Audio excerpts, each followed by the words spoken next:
The conference room fell silent as I walked to the front, my heels clicking against the polished marble floor. 23 executives sat around the mahogany table, all waiting for me to speak. But my eyes were fixed on two familiar faces in the corner. My parents, David and Patricia Romano, sitting rigid in their cheap department store suits, clutching manila folders like lifelines.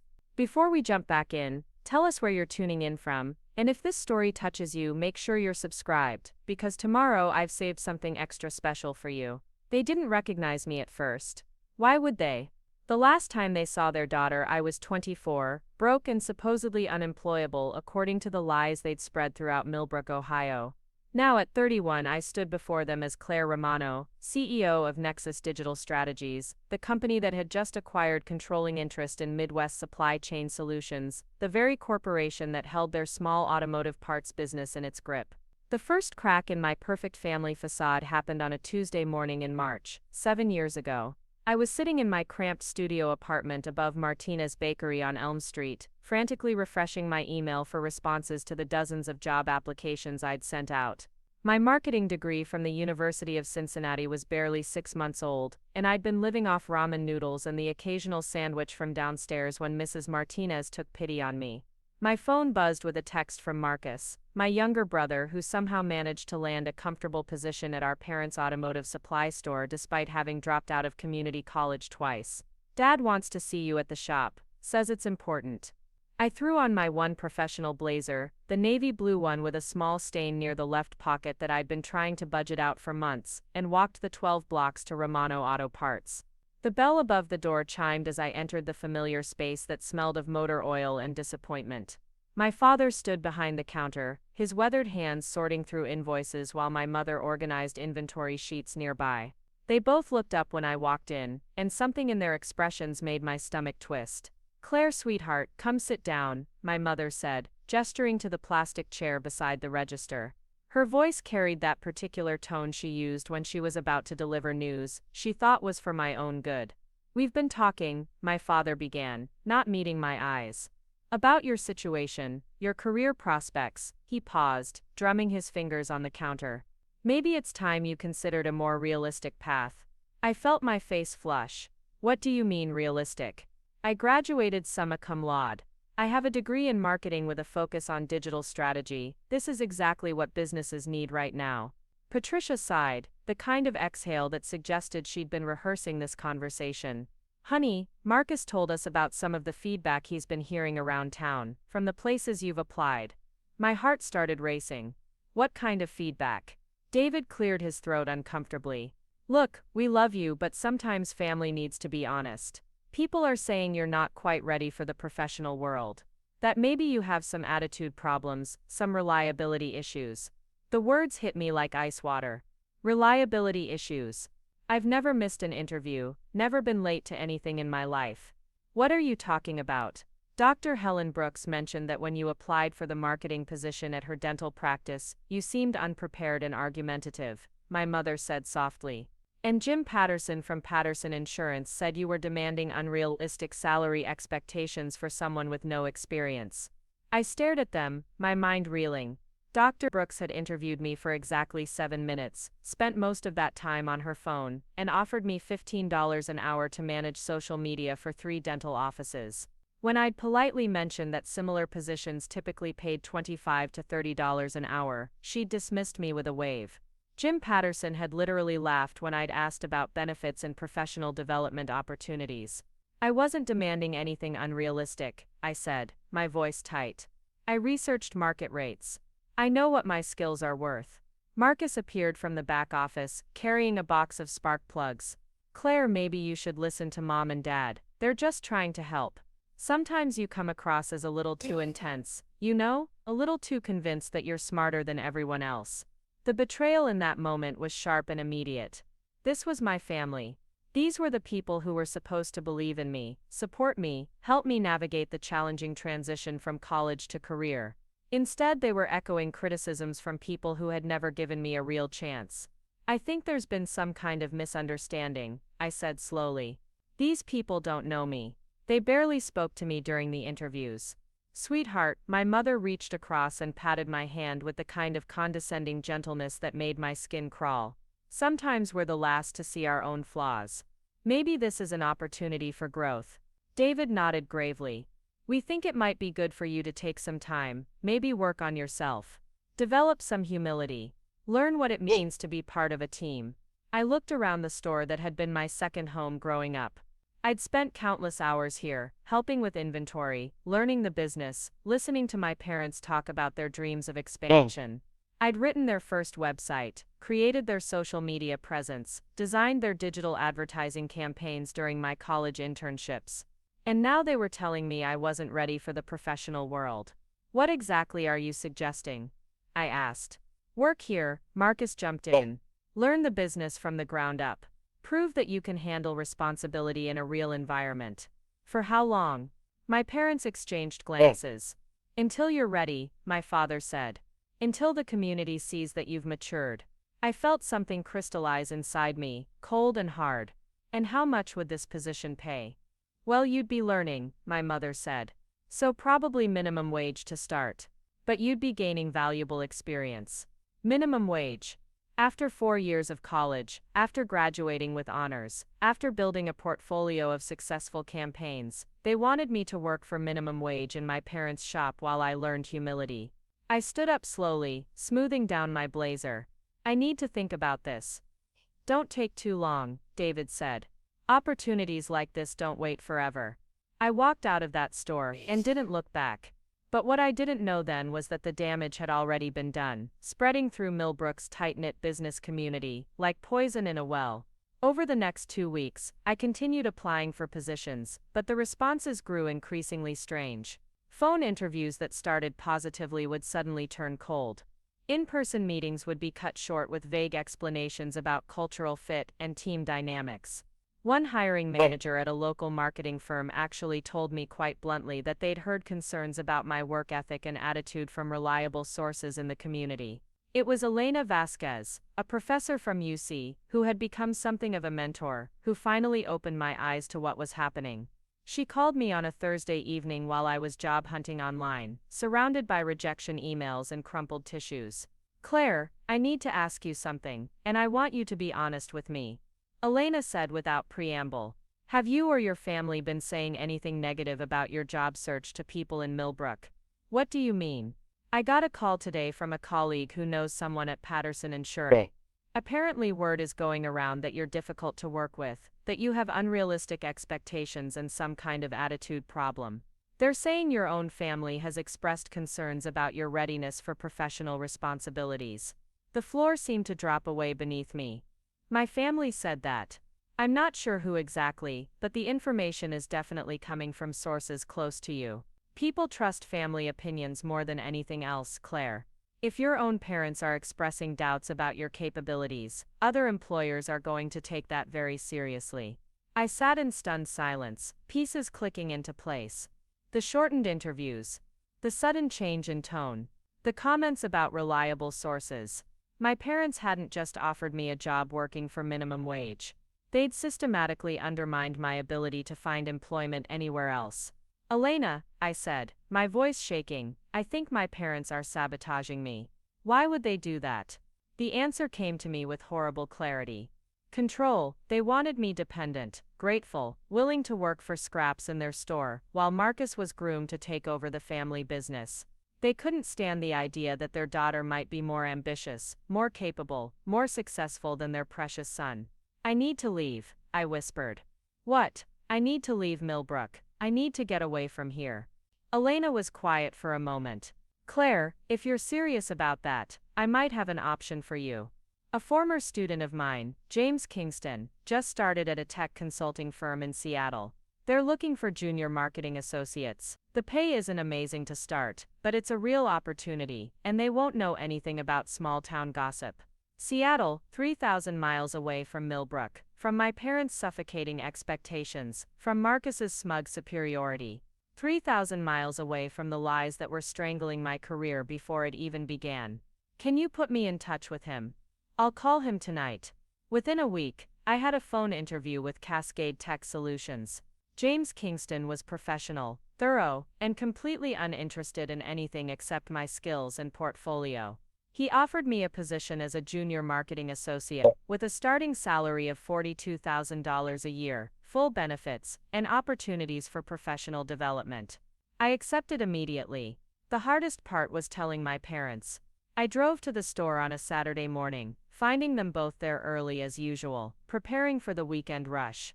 Marcus was nowhere to be seen, probably sleeping off another late night at Murphy's bar. "I'm leaving," I said without preamble. My mother looked up from her paperwork. "Leaving for where, honey?" "Seattle, I got a job offer." The change in their expressions was immediate and telling. Not happiness for my success, not pride in their daughter's accomplishment, but alarm. Panic, even. "Seattle," my father repeated. "That's across the country." "Yes, it is. What kind of job?" My mother asked, her voice tight. "Marketing associate at a tech consulting firm. Good salary, full benefits, room for advancement." David frowned. "How did you even hear about this?" "You haven't been networking properly here in Millbrook." The question hung in the air between us, loaded with implication.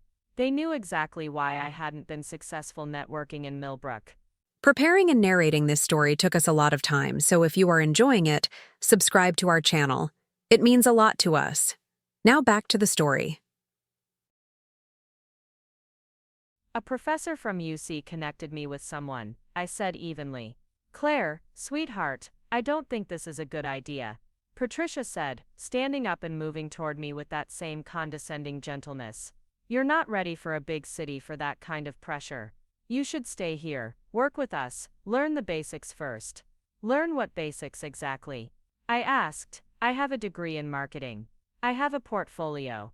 I have skills that someone is willing to pay me a professional wage for." "But you don't have experience," David insisted. "Real experience. Working with family, learning from the ground up, proving that you can handle responsibility." "Proving to who?"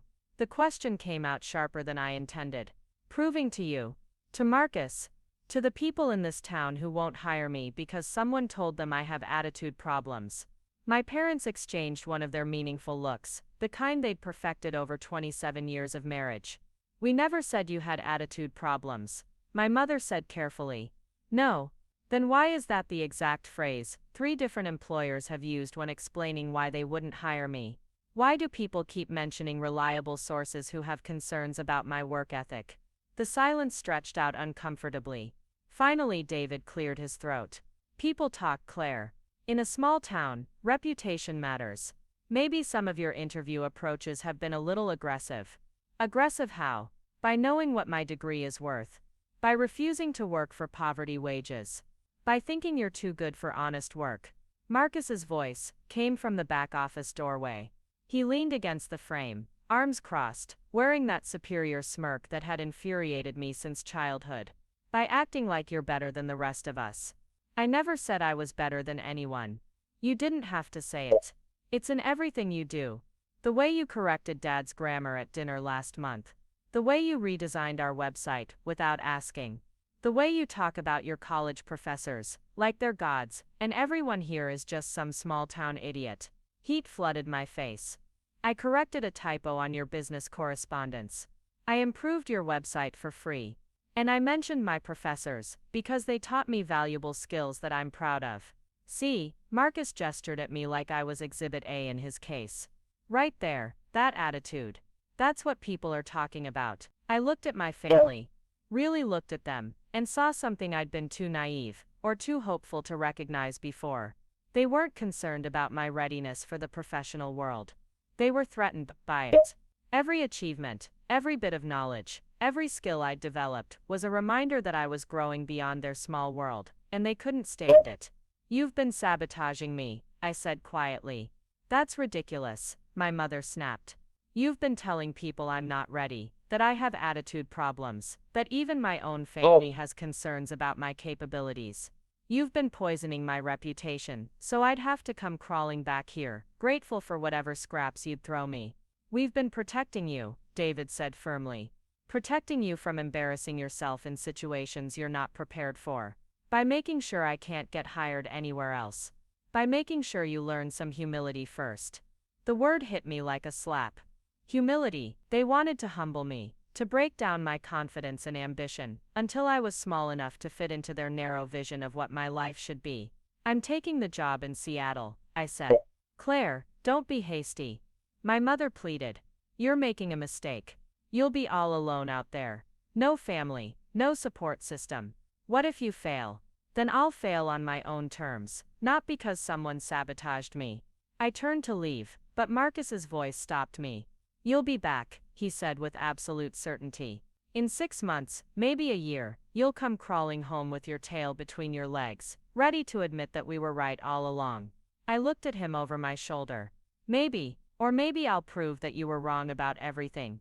2 weeks later, I loaded everything I owned into my Honda Civic and drove west. I didn't say goodbye to my parents. I didn't leave a forwarding address. I just disappeared from Millbrook, like I'd never existed at all. The drive to Seattle took me 4 days. I stopped in cheap motels, ate gas station sandwiches, and listened to podcasts about entrepreneurship and digital marketing strategy. With each mile that passed, I felt something loosening in my chest, some tight knot of expectation and disappointment that had been choking me for months. Seattle welcomed me with rain and possibility. My studio apartment in Capitol Hill was tiny, expensive and absolutely perfect. I had a Murphy bed, a hot plate, and a view of the Space Needle from my single window. But more importantly, I had freedom. I could fail or succeed based entirely on my own efforts, my own choices, my own merit. Cascade Tech Solutions occupied 3 floors of a gleaming building in South Lake Union. James Kingston met me in the lobby on my first day, a friendly man in his early 30s, with the kind of easy confidence that comes from actually achieving things, rather than just talking about them.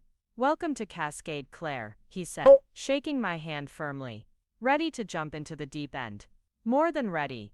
My first project was developing a digital marketing strategy for a mid-sized manufacturing company that was struggling to reach younger customers. It was exactly the kind of challenge I'd been craving, the chance to apply everything I'd learned in college to a real business problem with measurable outcomes. I threw myself into the work with the intensity of someone making up for lost time.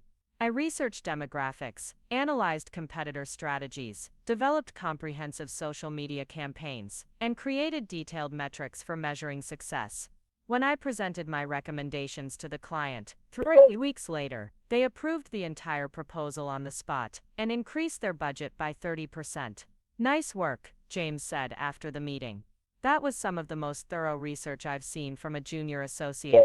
Thank you. I really love this kind of strategic thinking. It shows. How are you settling in? Seattle treating you well? It's perfect, I said, and meant it. I feel like I can actually breathe here. Good. Because I have another project that might interest you. It's a bigger client, more complex challenges. You up for it? I nodded eagerly. This was what I'd been working toward, what I'd driven 3,000 miles to find. Real challenges, real recognition, real opportunities to grow. Over the next 6 months, I built a reputation at Cascade for being thorough, creative, and results-driven. My campaigns consistently exceeded performance targets. Clients specifically requested to work with me. James started including me in strategy meetings with senior executives, and slowly, carefully, I began to rebuild the confidence that my family had systematically destroyed. But the real breakthrough came when I convinced Cascade to let me start their first influencer marketing division. Social media influencers were just beginning to become a serious marketing channel, and most businesses had no idea how to navigate that landscape. I saw an opportunity to get ahead of the trend. It's risky, James warned me during one of our regular coffee meetings. We don't have established processes for this kind of campaign. We don't have existing relationships with influencers. And frankly, some of our more traditional clients might think it's frivolous. That's exactly why we should do it, I argued. We can establish ourselves as the experts before everyone else catches up. We can develop the processes, build the relationships, prove the value. By the time our competitors realize what's happening, we'll already own the market. He studied me over his coffee cup. You really believe in this? I know it's going to be huge, and I know we can do it better than anyone else. Okay, I'll give you 6 months and a modest budget. But Claire, if this doesn't work out, it reflects on both of us. I understand. What happened next exceeded everyone's expectations, including my own. Within 3 months, my influencer campaigns were driving traffic and conversions that traditional advertising couldn't match. Within 6 months, we had a waiting list of clients who specifically wanted influencer marketing service. Within a year, the influencer division was generating nearly 30% of Cascade's total revenue. James called me into his office on a Tuesday morning in November, exactly 18 months after I'd started at Cascade. Ugh. Claire, I need to talk to you about your career trajectory. My stomach clenched with familiar anxiety. Was I being let go? Had I somehow disappointed them despite the obvious success of my campaigns? We're promoting you to senior associate, effective immediately. $15,000 raise, your own office, and a team of 3 junior associates to manage. Relief flooded through me, followed quickly by pride. James, I don't know what to say. Say you'll keep doing exactly what you've been doing. Because frankly, you're making us all look good. That night, I celebrated by buying myself dinner at a nice restaurant instead of eating ramen at my kitchen counter. I called Elena to share the news, and she was almost more excited than I was. I'm so proud of you, Claire. You've built something amazing out there. I couldn't have done it without your help getting me connected. No, you did this yourself. You had the skills, the vision, the determination. I just made an introduction. After we hung up, I found myself thinking about my family for the first time in months. Were they curious about what had happened to me? Did they ever wonder if I'd succeeded or failed? Did Marcus still believe I'd come crawling back? I pulled up Facebook and searched for the Romano Auto Parts page that I'd created years ago. It looked exactly the same as when I'd left, outdated and amateurish. Their last post was from 3 months ago. A grainy photo of some spark plugs with the caption, "Great deals on parts." No engagement, no followers, no growth. Then I made a decision that surprised even me. I created a fake account with a generic name and started following local Millbrook business pages, just to keep tabs on what was happening in my hometown. I told myself it was idle curiosity, but honestly, I think I was looking for signs that my absence had been noted. What I found instead was evidence that my parents had doubled down on their narrative. In a local business networking group, I found a post from my father responding to someone asking for marketing recommendations. Be careful who you hire, David had written. We learned the hard way that just because someone has a degree doesn't mean they're ready for the real world. Sometimes family has to make tough decisions to protect their kids from their own overconfidence. The post had 12 likes and several comments agreeing with his wisdom about entitled young people who thought they knew better than their elders. I stared at that post for a long time, feeling something shift inside me. It wasn't hurt anymore. It was They had tried to destroy my career to feed their own egos, and they were still trying to justify it to anyone who would listen. They had no idea what I'd accomplished, what I was capable of, or how far their lies had actually pushed me to succeed. But someday, I thought, they would find out. Over the next 2 years, my career accelerated beyond anything I'd imagined possible. Cascade promoted me to Director of Digital Strategy, then to Vice President of Innovation. I was speaking at marketing conferences, writing articles for industry publications, and being courted by headhunters from major firms across the country. But I had bigger plans than climbing someone else's corporate ladder. I'd been watching the digital marketing industry evolve, seeing opportunities that established firms were too slow or too conservative to pursue. I'd been building relationships with freelance specialists, understanding gaps in the market, developing ideas for how to do things better, faster, more effectively. On my 28th birthday, I made a decision that would change everything. I was going to leave Cascade and start my own company. You're insane, James said when I told him. You have a great position here, excellent growth prospects, job security. Why would you give that up to start over? Because I can see where the industry is heading, and I want to be leading it instead of following it. Claire, starting a business is incredibly risky. Most new companies fail within the first 2 years. Most new companies don't have the experience, relationships, and track record that I've built. He was quiet for a moment, studying my face. You've really thought this through. I've been planning it for months. What's your timeline? I'm giving you 6 weeks notice. That should be enough time to transition my current projects and find a replacement. And if it doesn't work out, then I'll deal with that when it happens. But James, I'd rather fail trying to build something of my own than succeed building someone else's dream. He nodded slowly. I understand, and for what it's worth, if anyone can pull this off, it's you. You've already proven that you see opportunities that the rest of us miss. The next 6 weeks were a whirlwind of preparation. I incorporated Nexus digital strategies, secured office space in a startup-friendly building, hired my first 2 employees, and officially launched on a rainy Tuesday morning in March, exactly 3 years after I'd left Millbrook. My plan was simple but ambitious: create a full-service digital marketing agency that specialized in emerging technologies and underserved markets. While most established firms were still focused on traditional web advertising and basic social media management, I wanted to pioneer influencer partnerships, develop cutting-edge analytics tools, and help businesses navigate the rapidly changing digital landscape. The first year was brutal. I worked 16-hour days, slept in my office more nights than I care to admit, and lived on coffee and determination. But slowly, carefully, we began to build a reputation for delivering results that other agencies couldn't match. Our breakthrough came when we landed a contract with a mid-sized retail chain that was struggling to compete with online giants. Everyone else had told them they needed to focus on price competition and cost cutting. Instead, we developed a comprehensive digital strategy that emphasized customer experience, community building, and personalized engagement. The results were spectacular. Within 6 months, our client saw a 40% increase in online sales, a 60% improvement in customer retention, and their first profitable quarter in 2 years. Word spread quickly through the industry, and suddenly everyone wanted to know what Nexus Digital Strategies was doing differently. By our second year, we had 15 employees and were turning down potential clients because we couldn't handle the volume. By our third year, we'd opened a second office in Portland and were being featured in business magazines as one of the fastest-growing marketing agencies in the Pacific Northwest. But success brought new challenges. As we grew, we needed more sophisticated systems, better infrastructure, more strategic partnerships. We needed to think bigger, move faster, and compete with established players who were finally recognizing the market we'd helped create. That's when I made the decision that would eventually bring me full circle with my family. Instead of continuing to grow organically, I was going to start acquiring smaller agencies, building a network of specialists that could handle any digital marketing challenge a client might have. The acquisition strategy was brilliant, if I do say so myself. Rather than trying to compete directly with major established firms, we bought boutique agencies that had specific expertise in areas we wanted to expand into: a social media analytics company in San Francisco, a content creation studio in Austin, a data visualization firm in Chicago. Each acquisition strengthened our capabilities and expanded our client base. More importantly,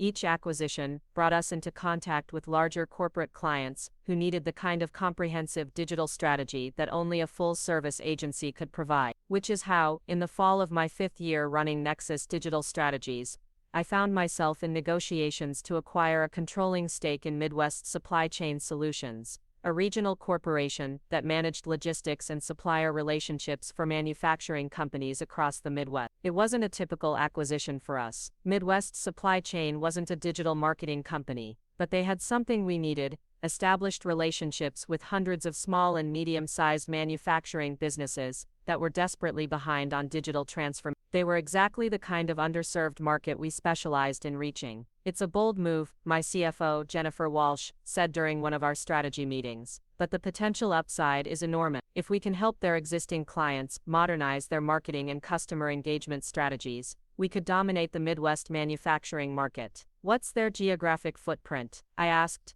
"Primarily Ohio, Michigan, Indiana, and Illinois. They have about 300 client companies, mostly family-owned businesses that have been operating the same way for decades." Ohio. I felt something flutter in my chest but pushed it aside. Ohio was a big state. The chances that Romano Auto Parts was somehow connected to Midwest Supply Chain Solutions were practically non-existent. "What kind of businesses are we talking about?" "Automotive parts suppliers, small manufacturing companies, family-owned distributors, pretty traditional stuff." My breath caught. "Automotive parts suppliers? Yeah, that's actually one of their biggest sectors. Why?" I forced my voice to stay neutral. "Just curious about the market dynamics." "How many automotive suppliers are we talking about?" Jennifer consulted her note. "Looks like about 60 companies, ranging from single-location family businesses to regional chains with multiple branches." "Any in Millbrook?" "Millbrook? Where's that?" "Small town in Ohio, population maybe 15,000. She flipped through several pages. "Actually, yeah, Romano Auto Parts. Looks like they've been a client for about 8 years. The room seemed to tilt slightly. "Romano Auto Parts. My family's store. the business that was supposed to teach me humility while I worked for minimum wage and learned my place. Claire, you okay? Jennifer was looking at me with concern.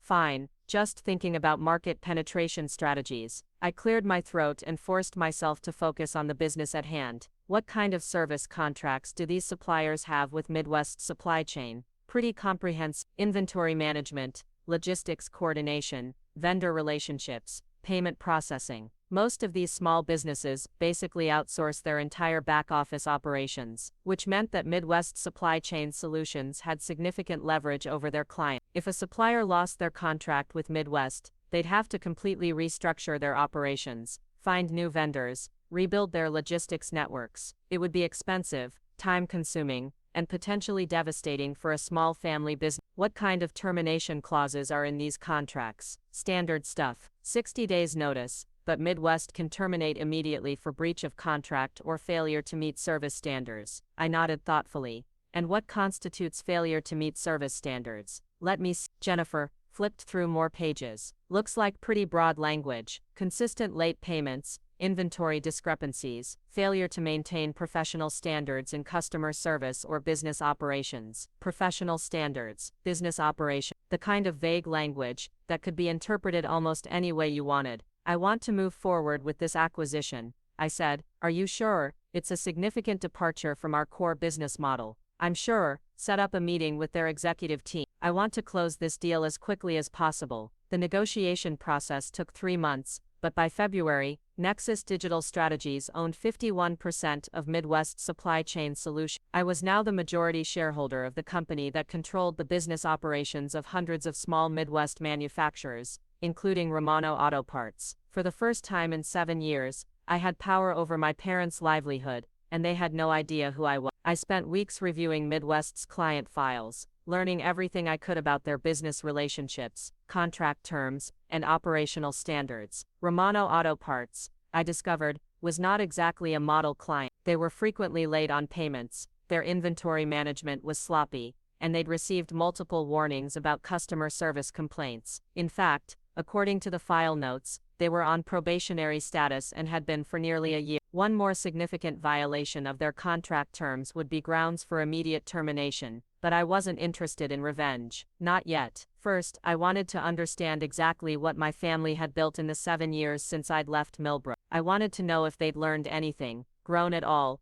or if they were still the same small-minded people who had tried to destroy their daughter's career to protect their own egos. So I did something that probably violated several business ethics guidelines. I used Midwest's customer service database to research Romano Auto Parts' recent history. What I found was simultaneously satisfying and pathetic. The business had barely grown at all since I'd left. They still operated out of the same single location, still employed the same handful of people, still offered the same basic services they'd been providing for 20 years. Marcus was officially listed as the assistant manager, but according to internal notes, he spent most of his time socializing with customers instead of actually working. More tellingly, their customer satisfaction scores were among the lowest in Midwest's entire client base. Multiple complaints about Marcus being unprofessional, showing up late, making inappropriate comments to female customers. Several complaints about David being dismissive and condescending to customers who asked technical questions. Even a few complaints about Patricia being gossipy and unprofessional, sharing other customers' business around town.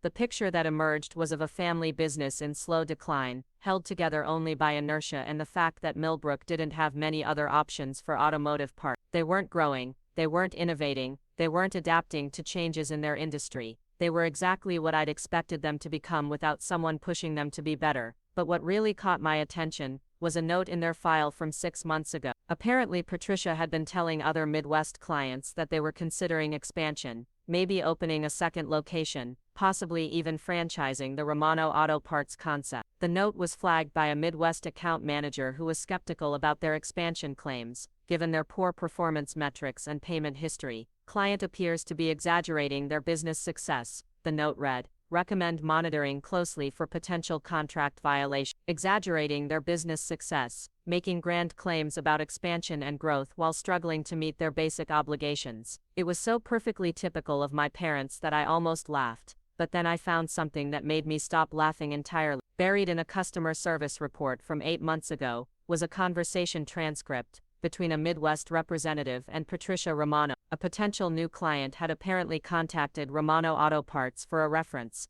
and Patricia had spent 20 minutes detailing why they shouldn't hire young people with fancy degrees who think they know everything. We learned the hard way, Patricia had told the Midwest representative, that sometimes family has to protect each other from bad decisions. Our own daughter thought she was too good for honest work, wanted to jump straight into some high-paying career without learning the basics first. We had to set her straight, tell people the truth about her attitude problems. She ended up running off to God knows where, probably failed miserably, too proud to come home and admit we were right. The Midwest representative had apparently tried to steer the conversation back to business matters, but Patricia had continued. These young people today, they think they deserve success without earning it. They think a degree means they don't have to start at the bottom like everyone else. We did our community a favor by warning people about hiring someone like that. I read that transcript 3 times, feeling a cold fury building in my chest. 7 years later, and my mother was still spreading lies about me to anyone who would listen. 7 years later,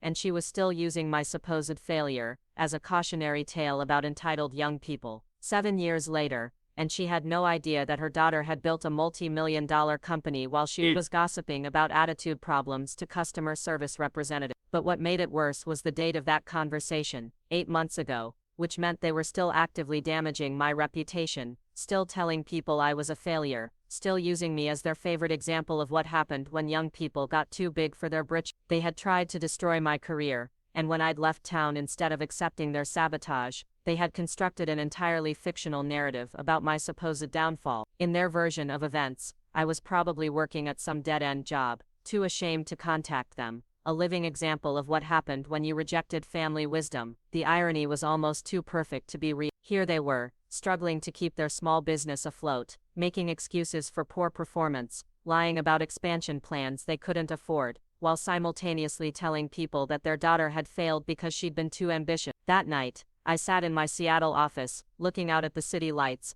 and made a decision that would change everything. I was going to visit Millbrook, not to confront my family, not to reveal who I'd become, but to see for myself what my hometown looked like through the eyes of someone who'd actually succeeded. I booked a flight to Cincinnati under my maiden name and rented a car for the drive to Millbrook. It had been 7 years since I'd seen the place that had once felt like a prison, and I was curious how it would look to me now. The town hadn't changed much, the same collection of modest houses, local businesses, and chain restaurants that I remembered from my childhood. Romano Auto Parts sat on the same corner where it had always been, looking smaller and shabbier than I remembered. The sign needed repainting, the windows were dirty, and the parking lot had more potholes than cars. I parked across the street and watched for a while. Marcus emerged from the building around noon, already looking like he'd rather be anywhere else. He got into a pickup truck that had seen better days and drove off, presumably for lunch. A few customers came and went, but the general impression was of a business that was barely hanging on. My parents appeared around 2 o'clock,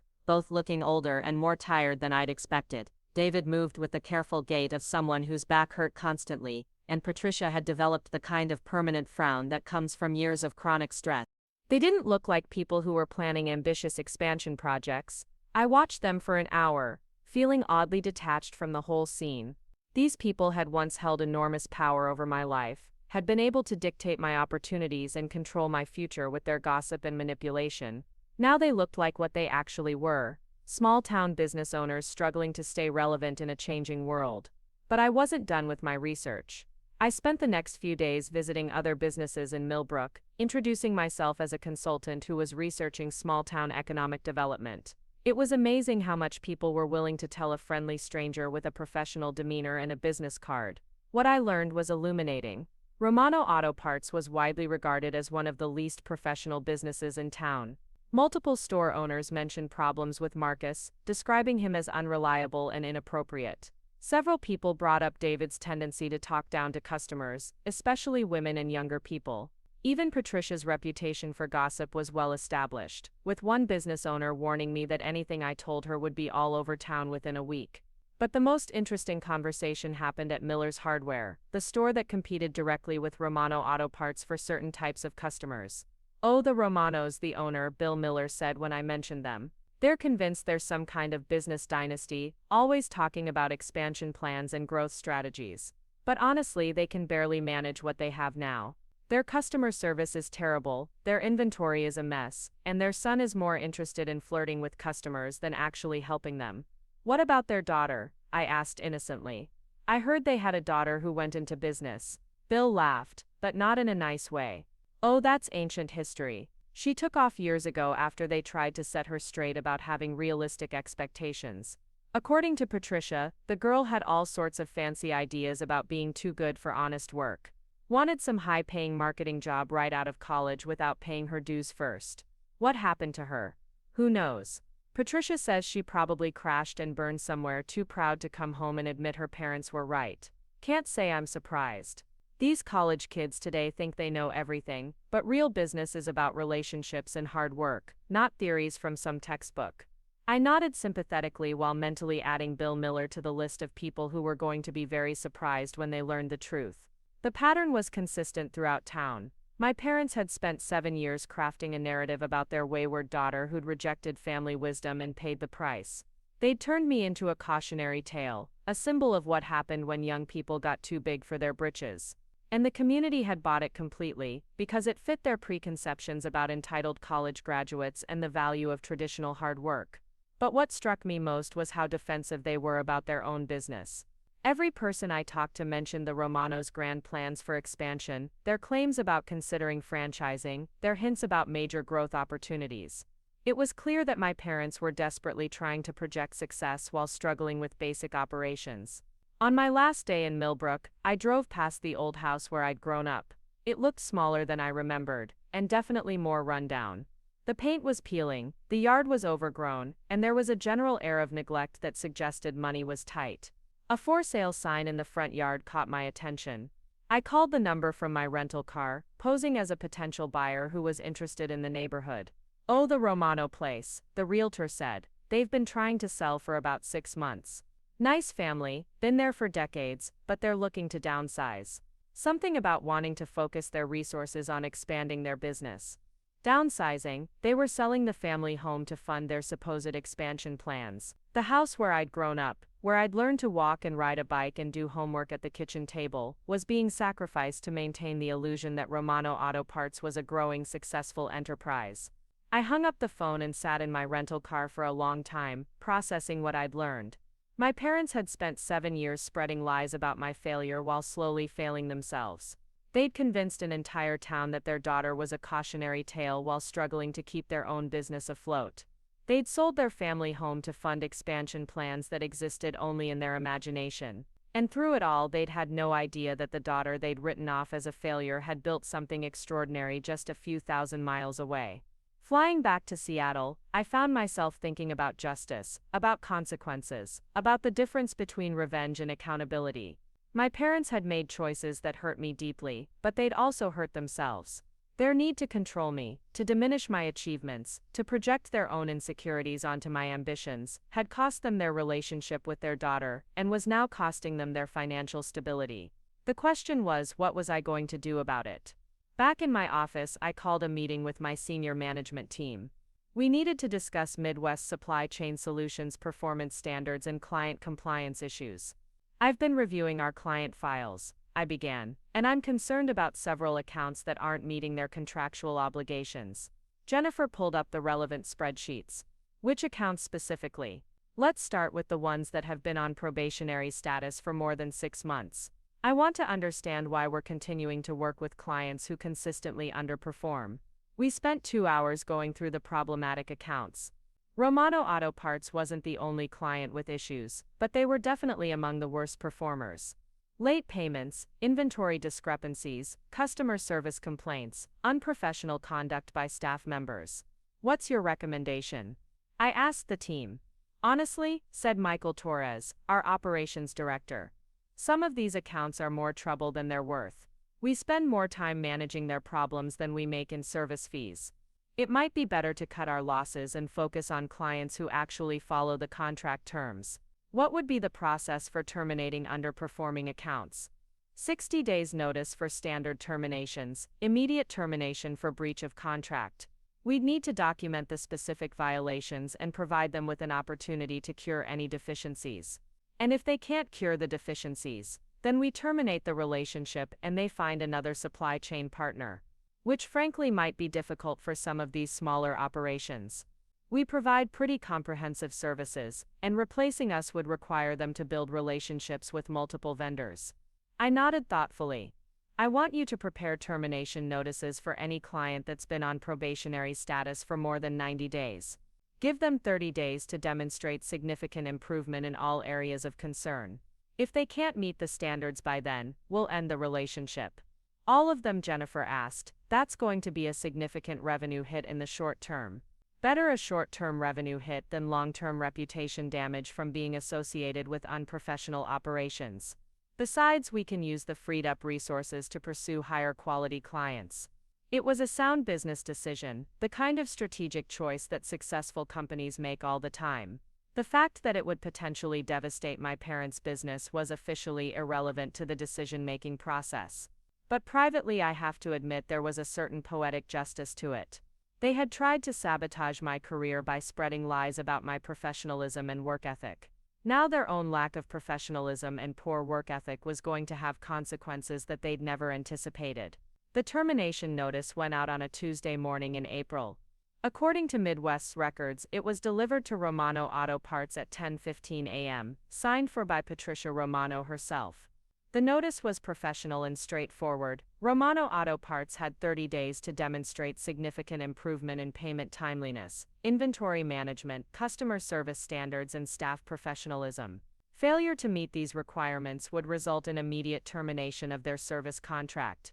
I didn't expect them to meet the requirements. Based on everything I'd observed and learned, they simply didn't have the systems, resources, or discipline necessary to address their operational problems. This wasn't personal vindictiveness, it was realistic assessment based on years of documented performance issues. But I was curious about how they would respond to the pressure. Would they finally acknowledge their problems and make serious efforts to improve? Would they blame external factors for their difficulties? Or would they do what they'd always done when faced with criticism: deflect, make excuses, and attack anyone who suggested they weren't perfect? I didn't have to wait long to find out. 2 days after the termination notice was delivered, Midwest's customer service department received a call from Patricia Romano. According to the transcript that landed on my desk the next morning, it was exactly what I'd expected. "This is completely unfair," Patricia had declared to the customer service representative. "We've been loyal clients for 8 years, and suddenly you're threatening to drop us over minor issues that could happen to any business." The representative had calmly reviewed the specific concerns outlined in the notice: 15 late payments in the past year, multiple inventory discrepancies, 6 customer complaints about unprofessional staff behavior, and failure to maintain basic cleanliness and organization standards. "These aren't minor issues, Mrs. Romano. These are ongoing problems that we've been discussing with you for over a year. We've been going through a difficult period," Patricia had replied. "Small businesses have challenges that big corporations don't understand. We're working on improvements, but we need more time. You've had over a year to address these issues. The notice gives you another 30 days to demonstrate significant improvement. 30 days isn't enough time to completely overhaul our operations. This feels like you're just looking for an excuse to get rid of small family businesses." And there it was. The same victim mentality, the same refusal to take responsibility, the same assumption that criticism must be unfair simply because it was uncomfortable. My parents hadn't changed at all. But the conversation got more interesting when Patricia shifted into gossip mode. "You know, this reminds me of something that happened with our daughter years ago," she told the poor customer service representative. She had all these unrealistic expectations about what she deserved right out of college, thought she was too good for entry-level positions. "We tried to teach her about starting at the bottom and working your way up, but she was too proud to listen. Ended up running off to who knows where. Probably learned the hard way that the real world doesn't care about your fancy degree." I read that transcript 3 times, feeling something cold and sharp crystallizing in my chest. Even under pressure, even when facing the potential collapse of their business, my mother couldn't resist using me as a scapegoat. She was literally comparing their business failures to my supposed character flaws, as if somehow my attitude problems were relevant to their inability to manage inventory or treat customers professionally.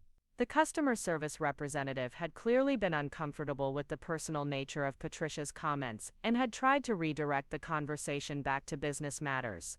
But Patricia had persisted. The point is, sometimes people need to learn that success comes from humility and hard work, not from thinking you're better than everyone else. Maybe this notice is exactly what we need to refocus on what really matters. What really mattered apparently was maintaining the fiction that their problems were temporary setbacks rather than fundamental issues with their approach to business. Over the next week, I received regular updates on Romano Auto Parts compliance efforts. They'd made a few token improvements. Marcus was supposedly required to arrive on time and dress more professionally. They'd organized some of their inventory shelves, and they'd submitted their overdue payments. But the fundamental problems remained. Customer service complaints continued to come in. Their inventory system was still a mess. And according to Midwest field representative who conducted a site visit, the overall impression was of a business that was making cosmetic changes while avoiding the deeper operational reforms that would be necessary for long-term improvement. They're treating this like a temporary inconvenience, the field representative reported. They seem to think that if they just do the minimum required to get through the 30-day period, everything will go back to normal. I wasn't surprised. My parents had always been masters of doing just enough to avoid immediate consequences, while never addressing the underlying issues that created problems in the first place. It was the same approach they'd taken to parenting, the same approach they'd taken to running their business, the same approach they'd probably take to every challenge they faced for the rest of their lives. But what did surprise me was how little satisfaction I felt watching them struggle. I'd imagined that seeing my parents face consequences for their behavior would feel like vindication, like justice, like the universe finally balancing the scales. Instead, it just felt sad and inevitable. These were people who had chosen again and again to take the easy path instead of the right path. They'd chosen manipulation over honest communication, gossip over direct confrontation, blame over accountability. And now they were facing the natural consequences of those choices, just as I'd faced the consequences of their attempts to sabotage my career. The difference was that I'd used their sabotage as motivation to succeed beyond their wildest expectations. They were using their business troubles as justification for more of the same behavior that had created the problems in the first place. 2 weeks into the 30-day compliance period, I received an email that made me sit up straight in my office chair. The subject line read, "Urgent Romano Auto Parts Escalation Request." According to the email, David Romano had called Midwest corporate headquarters demanding to speak with someone in charge about what he characterized as harassment and discrimination against small family businesses. He'd apparently been transferred through several departments before reaching someone senior enough to take his complaint seriously. Romano is claiming that the compliance requirements are unrealistic, and that Midwest is using minor issues as an excuse to eliminate family-owned businesses in favor of larger corporate clients, the email explained. He's demanding a meeting with senior management to discuss what he calls the real agendas behind these termination threats. I leaned back in my chair, considering the implications. My father was escalating the situation, which meant one of two things. Either he genuinely believed that Midwest was treating them unfairly, or he was preparing to make this into a public relations battle. Given what I knew about his personality, I suspected it was both. David Romano had never been able to accept criticism gracefully, and he'd always been convinced that any negative consequences he faced were the result of other people's prejudices rather than his own actions. But demanding a meeting with senior management was an interesting strategy. It suggested that he thought he could charm or intimidate his way out of the compliance requirements, that he believed the problem was simply a matter of talking to the right person who would understand his position. What he didn't know was that the senior management he was demanding to meet with was controlled by his daughter, the one he'd written off as a failure years ago. I forwarded the email to Jennifer with a brief note: "Schedule a meeting with Mr. Romano for next Friday. I'll handle this personally." Jennifer called me 20 minutes later. "Are you sure you want to meet with him directly? We could send Michael or one of the other operations directors." "No, I think this requires a personal touch. Besides, I'm curious to hear his perspective on the compliance issues." "Okay, but Claire, you know this is potentially problematic, right? If there's any appearance that you're making business decisions based on personal relationships, it could create legal issues." She was right, of course. Using my position as majority owner of Midwest Supply Chain Solutions to settle personal scores with my family would be ethically questionable and potentially legally problematic. But I wasn't planning to use my position for revenge. I was planning to use it for something more valuable: truth. My parents had spent 7 years telling anyone who would listen that their daughter was a failure, that she'd been too proud to accept their wisdom, that she'd probably crashed and burned somewhere because she thought she was too good for honest work. They'd used my supposed failure as evidence of their own superior judgment, as justification for their small-minded approach to business and life. Now they were about to discover that their daughter hadn't failed at all, that she'd built something extraordinary while they'd been gossiping about her attitude problems, that the realistic expectations they'd tried to force on her had been laughably modest compared to what she'd actually achieved. And they were going to learn all of this in the most dramatic way possible by sitting across a conference table from their supposedly failed daughter, who now had the power to determine the future of their business. I spent the week preparing for the meeting, reviewing every detail of Romano Auto Parts compliance issues, every customer complaint, every late payment, every documented problem from the past 2 years. I wanted to be absolutely certain that any business decisions I made were based on objective criteria, not personal feelings. But I also spent time thinking about what I wanted to say to my parents when I revealed who I was. I'd imagined this moment countless times over the years, but I'd never expected it to happen in a corporate conference room with their business hanging in the balance. Did I want to lecture them about the consequences of their choices? Did I want to demand an apology for the lies they'd spread? Did I want to gloat about my success while they faced potential failure? The more I thought about it, the more I realized that what I wanted most was simply for them to understand, to recognize that their daughter had been capable of far more than they'd ever imagined, to acknowledge that their attempts to control and diminish me had backfired spectacularly, to see that the realistic expectations they'd tried to impose on me had been based on their own limitations, not mine. Friday morning arrived gray and drizzly, typical Seattle weather that matched my complicated mood. I dressed carefully in my best business suit, a charcoal gray ensemble that projected authority without being intimidating. I wanted to look successful but professional, powerful but not vindictive. The meeting was scheduled for 10 o'clock in Midwest's largest conference room. I arrived early and positioned myself at the head of the table, with my back to the floor-to-ceiling windows that overlooked the Seattle skyline. I wanted the first thing my parents saw when they entered the room to be their daughter, sitting in the position of ultimate authority, surrounded by the symbols of success they'd never believed she could achieve. At exactly 10 o'clock, Jennifer escorted David and Patricia Romano into the conference room. They looked older than they had when I'd secretly observed them in Millbrook, more tired and definitely more stressed. David was wearing what was probably his best suit, but it was clearly several years old and didn't fit quite right anymore. Patricia had made an effort with her appearance, but there was a tightness around her eyes that suggested sleepless nights and constant worry. They entered the room looking confident, prepared to charm or intimidate their way through what they assumed would be a routine business meeting, with some faceless corporate executive who could be convinced to see reason. Instead, they found themselves face to face with their daughter. The recognition was immediate and devastating. Patricia actually gasped, her hand flying to her chest as if she'd been physically struck. David's face went through a series of expressions: confusion, recognition, shock, and finally something that looked almost like fear. "Hello, Mom, Dad." My voice was calm, professional, completely controlled. "Please have a seat. We have a lot to discuss." Neither of them moved. They stood frozen in the doorway, like deer caught in headlights, their brains apparently unable to process the reality of what they were seeing. "I don't understand," Patricia finally whispered. "What are you doing here?" "I'm here because you requested a meeting with senior management regarding Romano Auto Parts compliance issues. As the majority owner of Midwest Supply Chain Solutions, I thought I should handle this personally."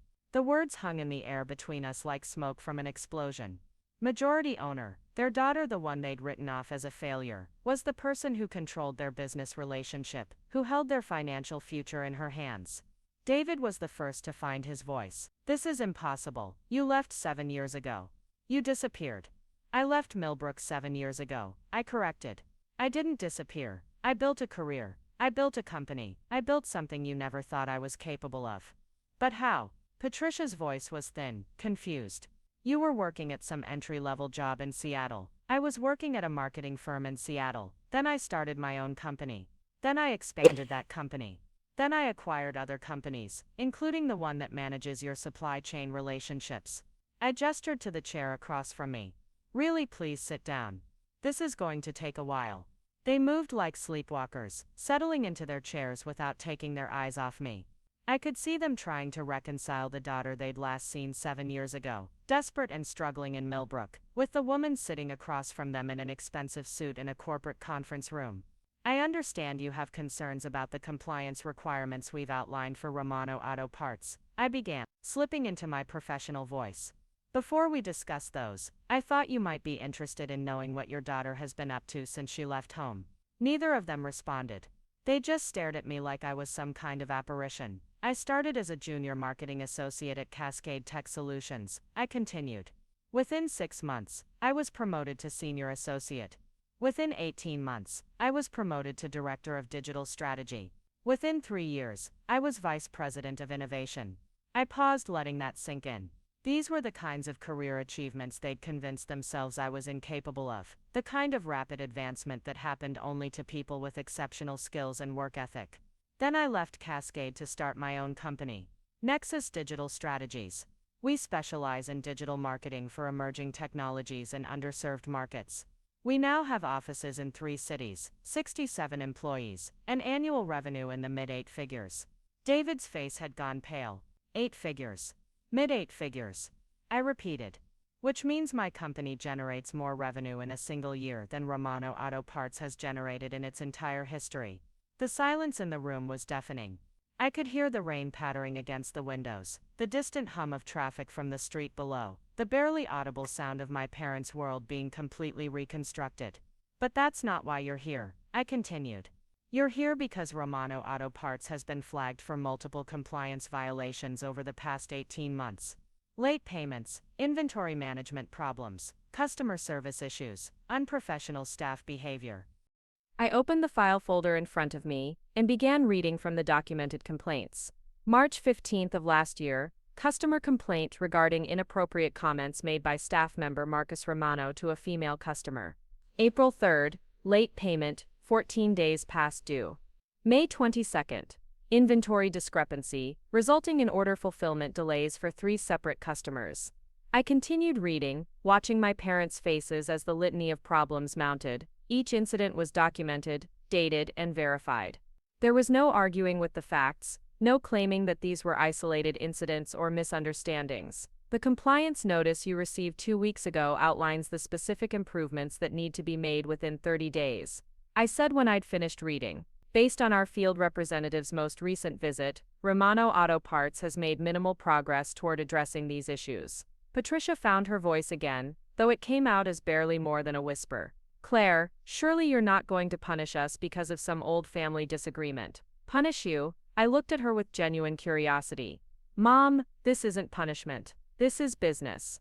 Romano Auto Parts either meets the same professional standards we require from all our clients, or we terminate the relationship. It's that simple. But we're your family, David said, his voice carrying a note of desperation that I'd never heard before. Family doesn't abandon family over business problems. The irony was so thick I could taste it. Family doesn't abandon family over business problems. I repeated slowly, that's interesting, Dad. Because I seem to remember my family abandoning me when I wouldn't accept a minimum wage job after graduating from college with honors. That was different, Patricia said quickly. We were trying to teach you valuable lessons about humility and hard work, by sabotaging my job prospects, by telling potential employers that I had attitude problems, by spreading lies about my work ethic throughout Millbrook. We never lied about anything, David insisted, but his voice lacked conviction. Really? Because I have documentation of conversations where you described me as unprepared, unrealistic, and unemployable. I have records of you telling people that your own family had concerns about my readiness for professional responsibilities. I pulled out my phone and scrolled to the transcript I'd saved from Patricia's conversation with the Midwest customer service representative. Would you like me to read what you told our customer service department just 2 weeks ago? About how your daughter had attitude problems and probably crashed and burned somewhere because she thought she was too good for honest work. Patricia's face flushed red. That was a private conversation. Nothing is private when you're discussing family business with corporate representatives, especially when that corporation is owned by the daughter you were insulting. The silence stretched out again, heavy with implications and unspoken truths. My parents were beginning to understand the full scope of what had happened, the complete reversal of power and position that had occurred while they'd been congratulating themselves on teaching me humility. "What do you want from us?" David finally asked. It was a simple question, but it cut to the heart of everything. What did I want from them? An apology, an acknowledgement that they'd been wrong. An admission that their daughter had exceeded every expectation they'd ever had for her. "I want you to meet the same professional standards we require from every client," I said. "I want Romano Auto Parts to demonstrate that it can operate as a reliable professional business partner. And if we can't, then we'll terminate the relationship, just like we would with any other underperforming client." Patricia leaned forward, her eyes bright with something that might have been anger or desperation. "You're really going to destroy our business? After everything we did for you growing up? After we supported you, sacrificed for you, gave you every opportunity? Destroy your business?" I shook my head. "Mom, I'm not destroying anything. Your business is failing because of choices you've made over the past several years. Poor customer service, unreliable operations, unprofessional behavior. Those aren't my choices. Those are yours." "We've had some challenges," David said defensively. "Every small business goes through difficult periods. Some challenges." I opened the file again and pulled out a financial analysis that Midwest had prepared. "Dad, Romano Auto Parts has seen declining revenue for 4 consecutive years. Customer retention is down 30% from 2018. You've received more complaints in the past 18 months than some of our clients receive in 5 years. I slid the analysis across the table to them. "These aren't temporary challenges. These are systematic problems that indicate fundamental issues with how you operate your business." They stared at the financial data like it was written in a foreign language. Numbers don't lie, and the numbers painted a picture of a business in slow but steady decline. "We could turn things around," Patricia said quietly. "If we had more time, more support, maybe some assistance with modernizing our systems. You've had 8 years to turn things around. How much more time do you think you need?" "We've been planning to expand," David said with a note of defiance. "We're looking at opening a second location, maybe even franchising the concept." I almost smiled at that. Even facing the collapse of their current business, they were still clinging to grandiose expansion fantasies. With what capital? According to our financial analysis, Romano Auto Parts barely generates enough cash flow to cover current operations. You're selling your family home to fund operating expenses. Where exactly is the money for expansion supposed to come from? The fact that I knew about the house sale clearly shocked them. David's mouth opened and closed several times before he managed to speak. "How do you know about the house?" "Because I've been paying attention, Dad. I know that you've been telling people about expansion plans while struggling to pay your bills. I know that you've been projecting success while your business slowly fails. I know that you've been using my supposed failure as a cautionary tale while making every mistake you accused me of wanting to make." I leaned back in my chair, studying their faces. They looked smaller somehow, diminished by the weight of reality that was finally pressing down on their carefully constructed delusions. "The difference is that when I face setbacks, I use them as motivation to work harder and smarter. When you face setbacks, you make excuses and blame other people." "That's not fair," Patricia protested. "You don't understand the pressures of running a family business, the responsibilities we have to our employees and our community." "Actually, I understand those pressures very well. I employ 67 people across 3 offices. I have responsibility for their livelihoods, their health insurance, their professional development. The difference is that I take those responsibilities seriously enough to make sure my company operates at the highest possible standards." I gestured around the conference room, at the polished table and professional artwork and view of the Seattle skyline. "Everything you see here exists because I refused to accept the limitations you tried to impose on me. Because I believed I was capable of more than you thought I deserved. Because I was willing to work harder and smarter than you ever imagined I could." "We always believed in you," David said weakly. "No, you didn't. You believed in your version of me. The version that would be grateful for minimum wage and wouldn't ask uncomfortable questions about why she couldn't find better opportunities. The version that would accept your judgment about what she was capable of achieving." I stood up and walked to the window, looking out at the city that had welcomed me when my hometown had rejected me. The real version of me was never going to be satisfied with that. The real version of me was always going to push boundaries, ask difficult questions, and refuse to accept limitations based on other people's fears. When I turned back to face them, they were both staring at me with expressions I couldn't quite read. Shock, certainly. Regret, maybe. But also something else, something that might have been a grudging recognition of who their daughter had actually become. "So here's what's going to happen," I said, returning to my seat. "Romano Auto Parts has 18 days left to demonstrate significant improvement in all areas outlined in the compliance notice. If you can meet those standards, your contract with Midwest will continue. If you can't, we'll terminate the relationship and you'll need to find alternative suppliers and logistics partners. And you'll make that decision objectively." Patricia asked, "Based purely on business criteria?" "I'll make that decision based on the same criteria we use for every client. Professional standards, operational reliability, customer satisfaction, and contractual compliance. Even though we're your family.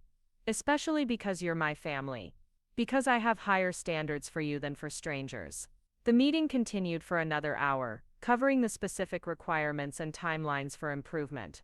I remained professional throughout, treating them exactly as I would treat any other underperforming client. But underneath the professional veneer, I was watching them process the reality of what their daughter had become. When the meeting finally ended, my parents stood to leave with the defeated posture of people who just had their entire worldview shattered. But as they reached the door, Patricia turned back. "Claire, can I ask you something?" "Of course. Are you happy? With all of this success, with everything you've built, are you actually happy?" It was a loaded question, the kind that carried implications about the costs of ambition and the value of family relationships. But I answered it honestly. I'm proud of what I've accomplished. I'm satisfied with the life I've built. I'm respected by my peers and valued by my clients. I have meaningful work that challenges me and allows me to help other businesses succeed. I paused, considering whether to add the rest of what I was thinking. Am I happy? I'm content. I'm fulfilled. I have purpose and autonomy, and the respect of people whose opinions matter to me. The only thing missing from my life is a relationship with my family. But that's not my choice to make. Oh. They left without another word, and I watched from my office window as they crossed the street to their rental car. They moved slowly, like people carrying a heavy burden, and I found myself wondering what they would do with the information they'd just received. Would they finally acknowledge that their daughter had been capable of extraordinary things? Would they recognize that their attempts to control and diminish me had been based on their own limitations rather than mine? Would they take responsibility for the lies they'd spread and the damage they'd caused? Or would they find new ways to rationalize their behavior, new excuses for their failures, new reasons why none of this was really their fault? The answer came sooner than I expected. 3 days after our meeting, I received a voicemail from Patricia at 7 in the morning. Her voice was shaky, emotional, completely different from the defensive tone she'd used in the conference room. "Claire, honey, it's Mom. I know you're probably busy with important meetings and corporate things, but I was hoping we could talk. Just talk, not about business contracts or compliance issues. About family. About mistakes. About things that maybe can't be fixed but need to be said anyway." She paused, and I could hear her breathing, gathering courage or composure.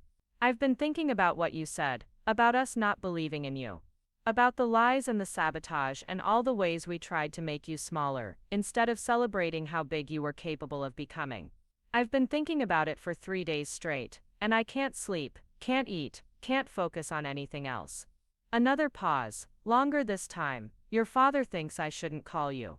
He thinks we should just focus on meeting your business requirements and leave the personal stuff alone. But I can't do that, Claire. I can't pretend that seeing you in that conference room, successful and powerful and everything we said you'd never become, didn't break something inside me."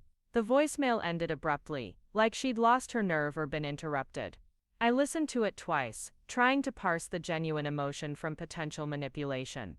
My mother had always been skilled at using vulnerability as a weapon, at making her pain into someone else's responsibility. But there was something in her voice that sounded different. Raw. Unguarded in a way I'd rarely heard from her. I didn't call back immediately. Instead, I spent the day thinking about what I wanted from this conversation, if anything. Did I want an apology? An explanation? A relationship with people who had spent years actively undermining my success? The truth was complicated. Part of me wanted nothing more than to maintain the professional distance I'd established, to treat them as just another client who either met standards or faced consequences. But another part of me, the part that still remembered being 7 years old and helping my dad organize inventory, while my mom made sandwiches for lunch, wanted something more. I called her back that evening from my apartment, looking out at Elliott Bay as the sun set behind the Olympic Mountains. "Mom, it's Claire. I got your message." "Oh, honey." Her voice immediately filled with tears. "I didn't think you'd call back. I almost didn't. I wouldn't blame you if you hadn't. I wouldn't blame you if you never spoke to us again." We sat in silence for a moment, 3,000 miles apart, neither of us sure how to navigate this conversation.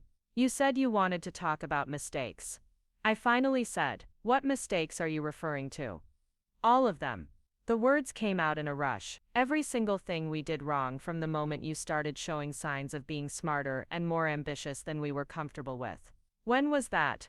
"Probably when you were 12 and corrected your father's math while he was doing taxes. Or when you were 14 and redesigned our store layout to improve traffic flow. Or when you were 16 and told us our advertising was outdated and ineffective." I remembered all of those moments. I'd thought I was being helpful, contributing to the family business with ideas and insights. I hadn't realized I was threatening their sense of authority and competence. "You were right every time," Patricia continued. "The layout was better. The advertising was outdated. Your father's math was wrong. But instead of being proud that our daughter was smart enough to see things we'd missed, we felt diminished. Like you were showing us up. So you decided to show me down. We decided to protect ourselves. Which meant convincing you, and everyone else, that being smart wasn't the same as being wise. That having ideas wasn't the same as having experience. Hi, Chase. That being ambitious wasn't the same as being realistic." She was quiet for a moment, and I could hear her crying softly. We were so afraid of losing control, of admitting that our daughter might be more capable than we were, that we convinced ourselves you needed to be taken down a peg. For your own good, we told ourselves. To teach you humility. But it wasn't for my own good. No, it wasn't. It was for ours. To make us feel better about our own limitations. The admission hung between us, stark and uncompromising. This was what I'd wanted to hear for 7 years, an acknowledgement that their behavior had been driven by their own insecurities, rather than concern for my well-being. "When you left for Seattle," Patricia continued, "we told ourselves you'd be back within 6 months. Broke humbled, ready to accept that we'd been right all along. We actually looked forward to it. To being able to say, 'I told you so,' and having you grateful for whatever scraps we threw you. Instead I disappeared. Instead you succeeded beyond anything we'd ever imagined possible. And rather than celebrating that, rather than admitting we'd been wrong, we doubled down on the lie. We convinced ourselves that you must have failed anyway. That you were probably too proud to come home and admit it. You convinced other people of that too." "Yes." The word was barely a whisper. "We made your supposed failure into a cautionary tale about entitled young people who thought they were too good for honest work. We used you as an example of what happened when parents didn't set proper boundaries." I felt a familiar anger rising in my chest, but it was different now. Cleaner. More focused. "Do you understand what that did to me? Not just the sabotage in Millbrook, but knowing that even after I'd left, even after I was 3,000 miles away trying to build something of my own, you were still actively working to destroy my reputation. I understand it now. I didn't then. Then I just knew that thinking about you made me feel ashamed and defensive, so it was easier to create a story where you were the problem instead of us. And Marcus, what was his role in all of this?" Patricia sighed heavily. "Marcus was our insurance policy. The child who would never challenge us, never make us feel inadequate, never ask uncomfortable questions about why we were satisfied with mediocrity. So you favored him. We enabled him. We protected him from consequences, made excuses for his mistakes, gave him opportunities he didn't earn. Because having a successful son who was grateful for our guidance felt safer than having a successful daughter who didn't need it. The honesty was brutal and unexpected. I'd prepared myself for excuses, justifications, attempts to minimize their behavior. I hadn't prepared myself for complete capitulation. What changed? I asked. Why are you telling me this now? Because seeing you in that conference room, successful and powerful and completely self-possessed, made it impossible to maintain the lie anymore. Because realizing that our daughter had become everything we'd tried to convince people she could never be forced us to confront what we'd actually done. And what had you actually done? We'd sacrificed our relationship with an extraordinary person to protect our own egos. We'd destroyed the chance to have a daughter we could be genuinely proud of, because we were too insecure to handle having a daughter who was more accomplished than we were. I found myself crying, which surprised me. I'd thought I was past being emotional about my family, that I'd processed the hurt and moved on. But hearing my mother finally acknowledge the truth, finally admit what I'd known but never been able to prove, opened something that I'd kept carefully locked away. "Claire, are you there?" "I'm here, I'm just processing. I know this doesn't fix anything. I know saying sorry doesn't undo 7 years of lies and sabotage and missed opportunities to be a real family. But I needed you to know that we were wrong. About everything. What about Dad? Is he sorry too?" Another long pause. "Your father is having a harder time with this.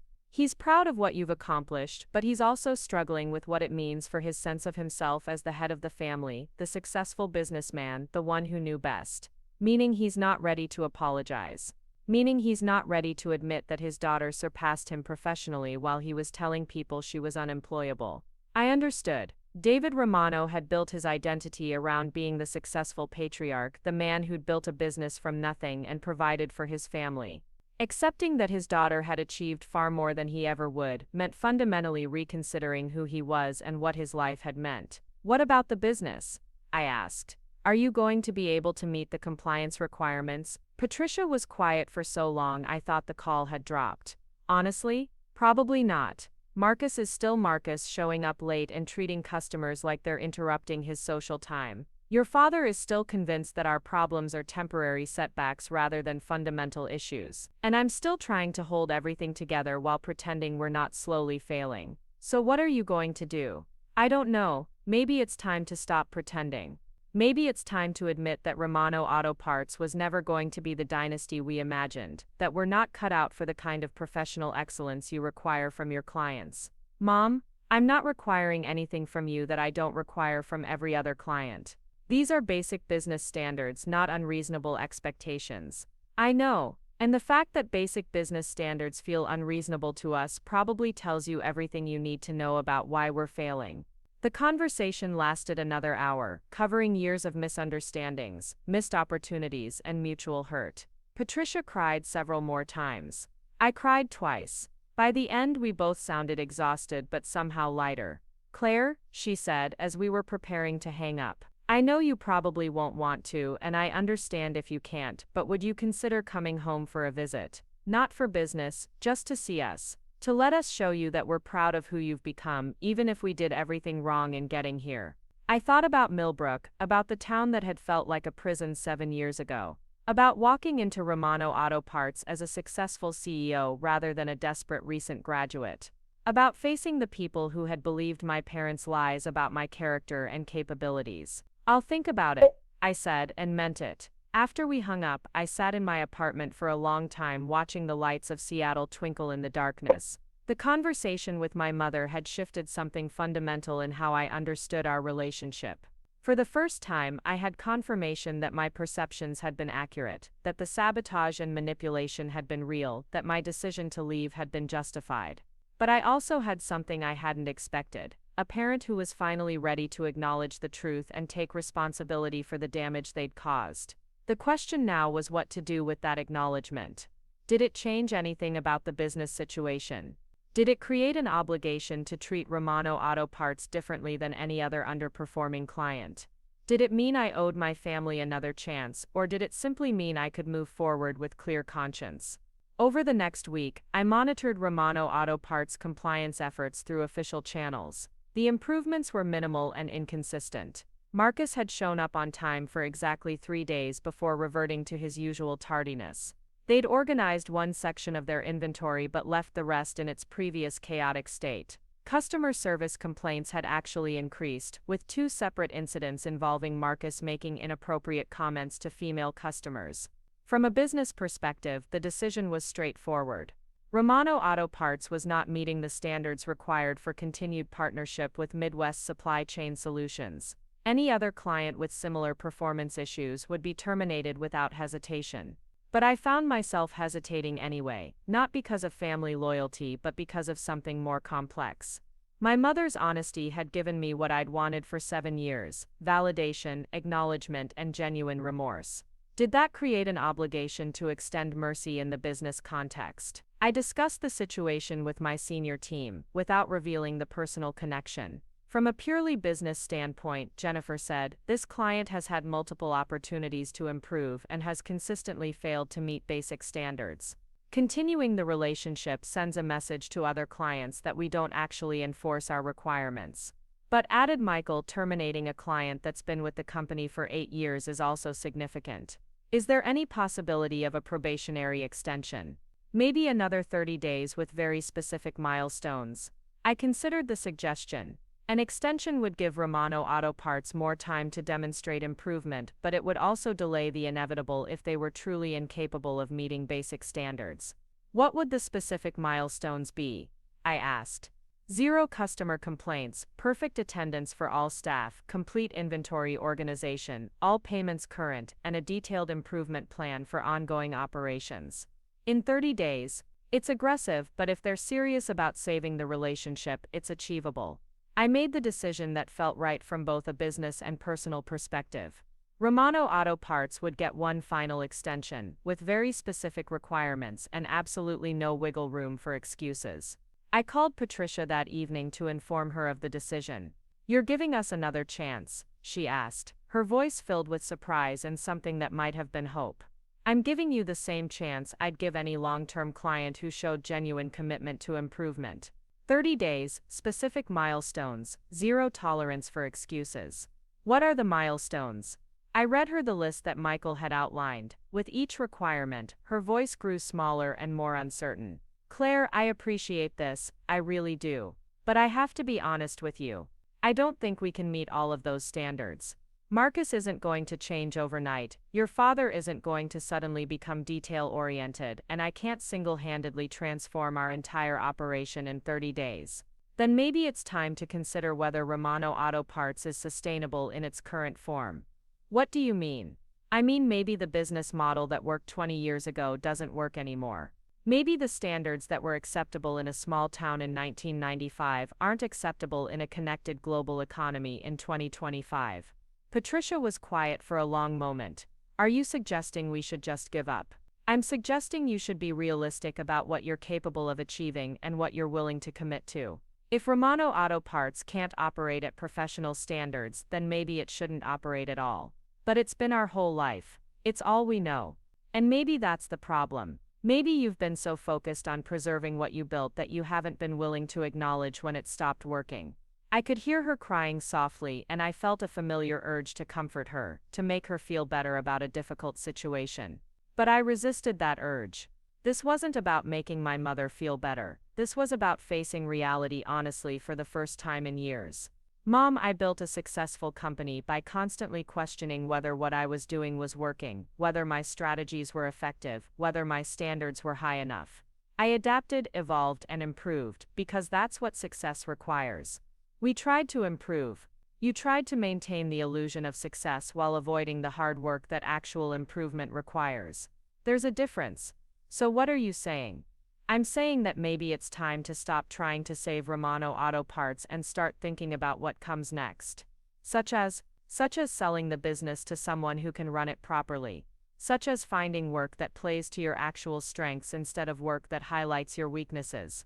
Such as accepting that not everyone is cut out to be a business owner. The silence stretched out uncomfortably. I could practically hear my mother processing the implications of what I was suggesting. You think we should sell the store? I think you should consider all your options instead of just assuming that keeping the store open is the only acceptable outcome. But what would we do? It's all we've ever known. You could work for someone else. You could retire. You could move somewhere with a lower cost of living and focus on things you actually enjoy instead of things you feel obligated to do. And just admit failure. Mom, there's no shame in recognizing that something isn't working and making a change. The shame is in continuing to do something poorly because you're too proud to admit it's not working. After we hung up, I realized that this conversation had been as much about my own growth as about my family's situation. 7 years ago, I would have felt guilty for suggesting that my parents give up their business. I would have worried about their feelings, their pride, their sense of identity tied to being business owners. Now I understood that protecting people from the consequences of their choices wasn't kindness. It was enabling. And enabling never helped anyone grow, change, or improve. The 30-day extension period began the following Monday. I received daily reports on Romano Auto Parts compliance efforts, and the pattern was exactly what I'd expected. Initial enthusiasm followed by gradual decline back to previous standards. Marcus showed up on time for the first week, then started arriving 15 minutes late, then 30 minutes late, then stopped showing up for entire afternoons without explanation. The inventory was organized for exactly 5 days before reverting to its previous chaotic state. Customer service complaints resumed after 2 weeks of relative quiet. By day 25, it was clear that Romano Auto Parts was not going to meet the required milestones. But something unexpected happened on day 26. Patricia called me at my office, and her voice sounded different again. Not defensive, not emotional, but calm and resolved. "Claire, I want to talk to you about something." "What's that?" "I've been thinking about what you said, about considering all our options instead of just assuming we have to keep the store open. I talked to your father and to Marcus, and we've made a decision. We're going to sell Romano Auto Parts." I was genuinely surprised. I'd expected them to fight until the last possible moment, to make excuses, to blame external factors for their inability to meet basic standards. What changed your mind? Watching myself try to meet your requirements made me realize how far we'd fallen below even basic professional standards. Seeing the business through the eyes of someone who actually runs a successful company made it impossible to ignore how poorly we've been doing things. And Dad and Marcus agreed to this. Patricia laughed, but it wasn't a happy sound. "Your father is still struggling with it, but he can see the writing on the wall." Marcus actually seemed relieved. "I think he's been as miserable pretending to be a businessman as we've been pretending to be successful." "Have you found a buyer?" "There's a regional chain that's been expanding into smaller markets. They've been interested in our location for years. We're going to meet with them next week." I felt an unexpected wave of sadness. Romano Auto Parts had been a constant in my life, even after I'd left Millbrook. It represented my childhood, my family's history, my earliest memories of helping with inventory and learning about business. The idea of it disappearing felt like losing something important, even though I understood it was the right decision. "How do you feel about it?" I asked. "Scared, relieved, sad, excited, pretty much every emotion at once." "What will you do after the sale?" "Your father is thinking about retirement. He's 62, and his back isn't what it used to be. Maybe it's time to admit that he's earned the right to stop working so hard." "And Marcus is talking about going back to school, maybe learning a trade where he can work with his hands instead of trying to manage customers and inventory. I think he'll be happier doing something that suits his personality better." "And you?" "I'm thinking about getting a job. A real job, working for someone else, with set hours and clear expectations and no responsibility for managing other people. Maybe something in customer service or administrative support. Something where I can be helpful without having to be in charge." It was the most self-aware thing I'd ever heard my mother say. For the first time in my memory, she was making decisions based on what she was actually good at, rather than what she thought she should be good at. "Mom, I think those are all really good decisions." "Really? Really? I think you'll all be happier doing work that suits your actual strengths instead of trying to force yourselves into roles that don't fit." "And what about Midwest supply chain? Will you still terminate our contract? Once the sale goes through, it won't be your contract anymore." "But Patricia, even if you were keeping the business, I would still have to terminate the relationship. You've made good decisions about the future, but that doesn't change the fact that you weren't able to meet current obligations." "I understand." "And Claire, thank you." "For what?" "For holding us to standards we couldn't meet. For forcing us to face reality instead of enabling us to continue failing. For caring enough about our long-term well-being to risk our short-term anger." "You're welcome. And for becoming everything we never thought you could be." For proving that our limitations didn't have to be yours. For showing us what success actually looks like when someone is willing to work for it, instead of just talking about it. We talked for another few minutes about logistics and timelines, but the real conversation was over. My family was finally ready to stop living in denial and start making realistic decisions about their future. The sale of Romano Auto Parts was completed 6 weeks later. The regional chain kept the location but changed the name, updated the inventory systems, and hired new staff. Marcus enrolled in a technical program to become an electrician. David started volunteering at a local community center, teaching basic automotive maintenance to teenagers. Patricia got a job as a receptionist at a medical office, where her natural friendliness was an asset rather than a liability. For the first time in years, my family was working in roles that suited their actual capabilities, rather than their imagined potential. 3 months after the sale, Patricia called to give me an update on how everyone was adjusting. "Your father is happier than I've seen him in years," she reported. "He loves teaching those kids, and they think he's amazing. He's good at explaining things in simple terms, and he has infinite patience with beginners. That sounds perfect for him. And Marcus loves his program. He's actually excited about going to class, which is something I never thought I'd see. Turns out he's got real talent for electrical work. And how are you doing?" "I love my job. Love it. I get to help people, solve small problems, make their day a little easier. And when 5 o'clock comes, I go home and don't think about work until the next morning. I'd forgotten what that felt like. I'm glad you're all happy." "We are. For the first time in a long time, we're all doing work that we're actually good at, instead of work we thought we should be good at." She paused, and I could hear her gathering courage for something. "Claire, I know this might be too much to ask, and I understand if you're not ready, but we'd really love to see you. To show you who we're becoming instead of who we used to be." I'd been thinking about visiting Millbrook since our first honest conversation months ago. The town that had once felt like a prison now felt like a place I could visit from a position of strength rather than desperation. "I've been thinking about that too," I said. "Maybe it's time." "Really? Really? But Mom, if I come visit, it's not going to be some magical reunion where we pretend the past 7 years didn't happen. We're all different people now, and we need to build a relationship based on who we actually are, not who we wish we'd been." "I understand.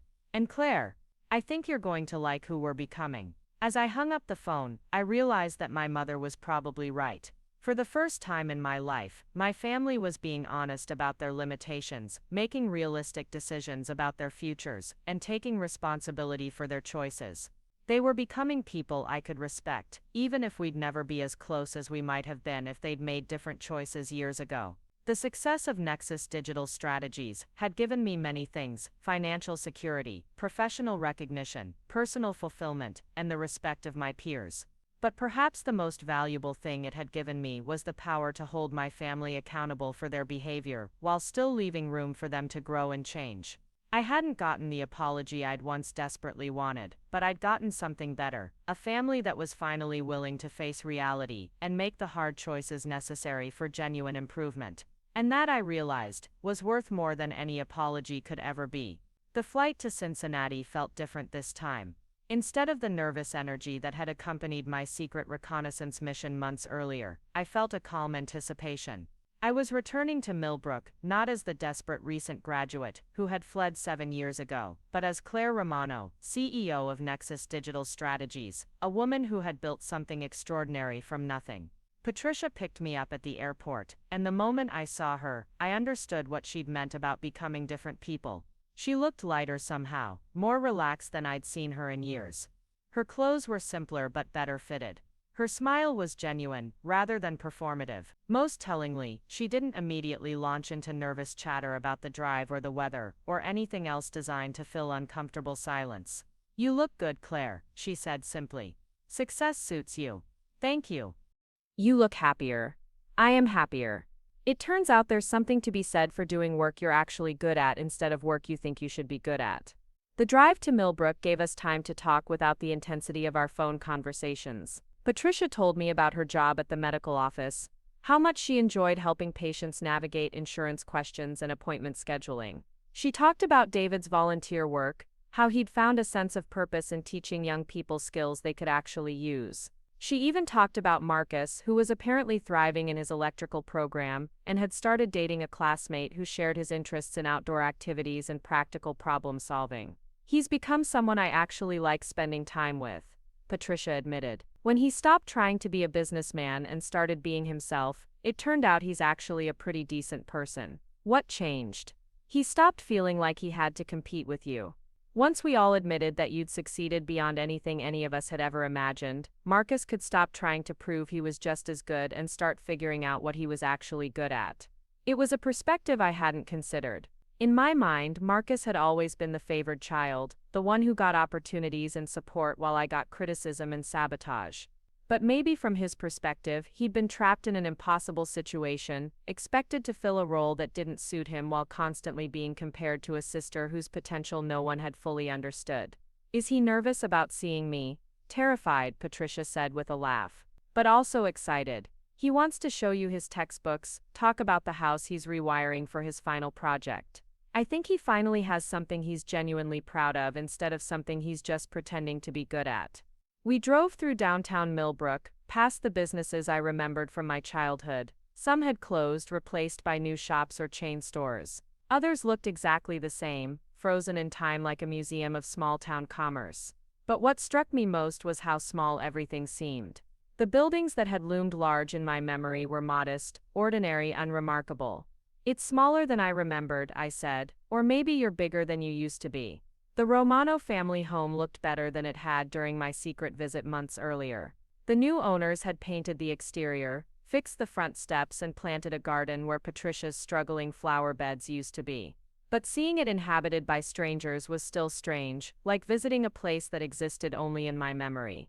Do you miss it? I asked. Not as much as I thought I would. We kept that house longer than we should have, trying to maintain an image of success we couldn't actually afford. Selling it was probably the first honest financial decision we'd made in years. Where are you living now? Small apartment complex about 10 minutes from here, 2 bedrooms, 1 bathroom, no yard to maintain. It's perfect for people who want simple lives instead of impressive ones. The new Romano Auto Parts looked nothing like the store I remembered. The regional chain had completely renovated the space, installed modern point-of-sale systems, organized the inventory with clear labeling and logical categories. It was clean, efficient, and professional in a way that the original had never been. How does it feel seeing it like this? I asked as we drove past. Honestly, relieved. It looks like what we always pretended ours was but never actually achieved. At least now someone who knows what they're doing is running a proper business in that space. We had dinner at a local restaurant that had opened since I'd left town.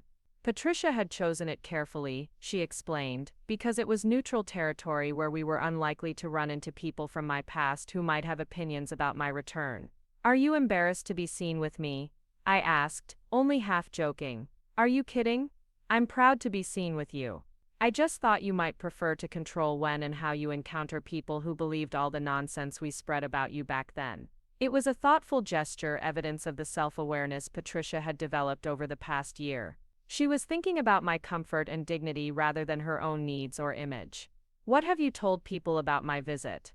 The truth, that our daughter who we said had failed actually built a multi-million-dollar company and is coming home for the first time in 7 years to see if we've learned anything from our mistakes. How are people responding to that? Patricia smiled ruefully, with a lot of awkward questions about why we spent so many years claiming you'd probably crashed and burned somewhere. Turns out people don't like being lied to, even when the lies fit their preconceptions about entitled young people. Are you getting grief about it? Some, but mostly people are just curious. Millbrook doesn't produce many CEOs of major companies. You're probably the most successful person who's ever come from here. The weight of that statement settled on me as we ate. I'd become something unusual, not just successful but extraordinarily successful by the standards of the place where I'd grown up. The girl who couldn't get hired for entry-level positions in Millbrook had built a company that employed more people than most local businesses and generated more revenue than several of them combined. Patricia, can I ask you something that might be uncomfortable?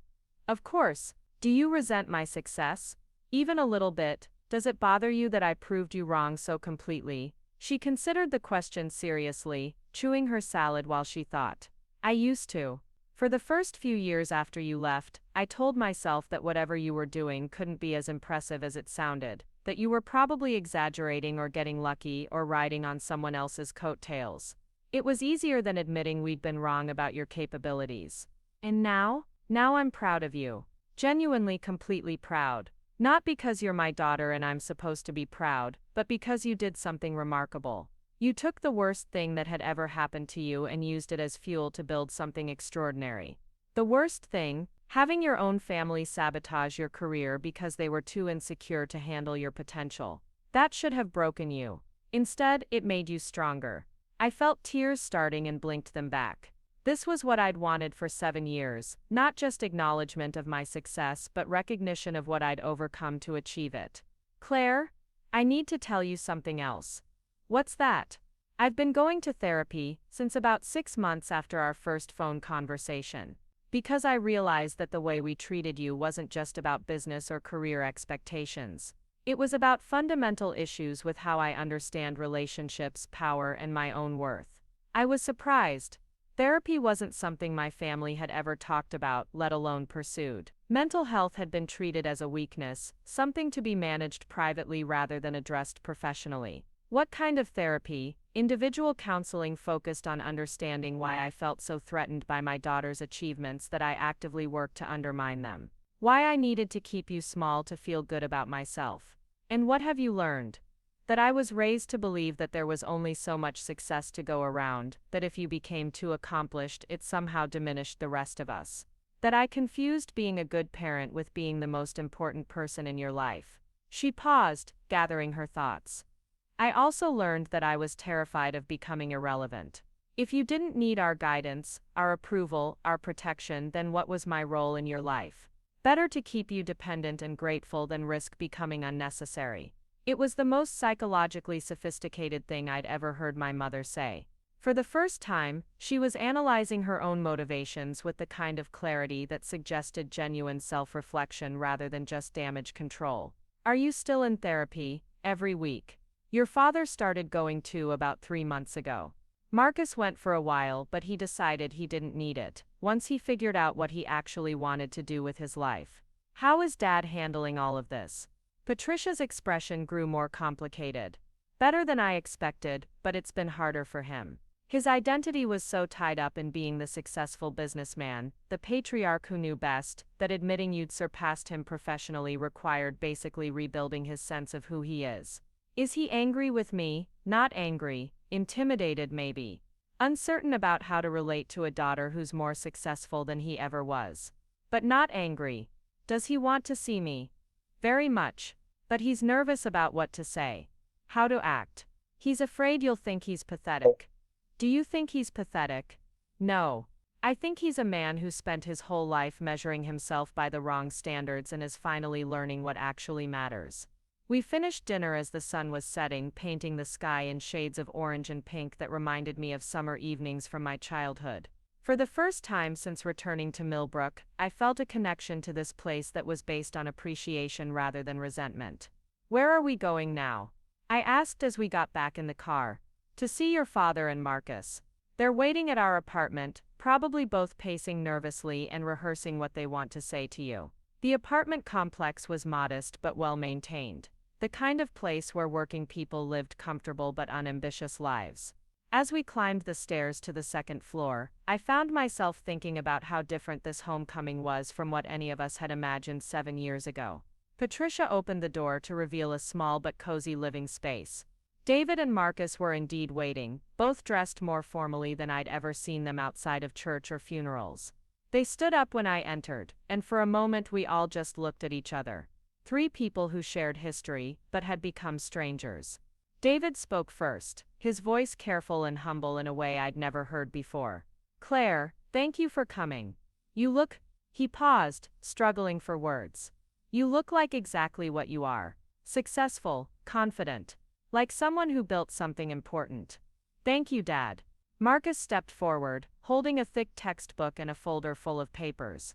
I wanted to show you what I'm learning. About electrical systems and circuit design and power distribution.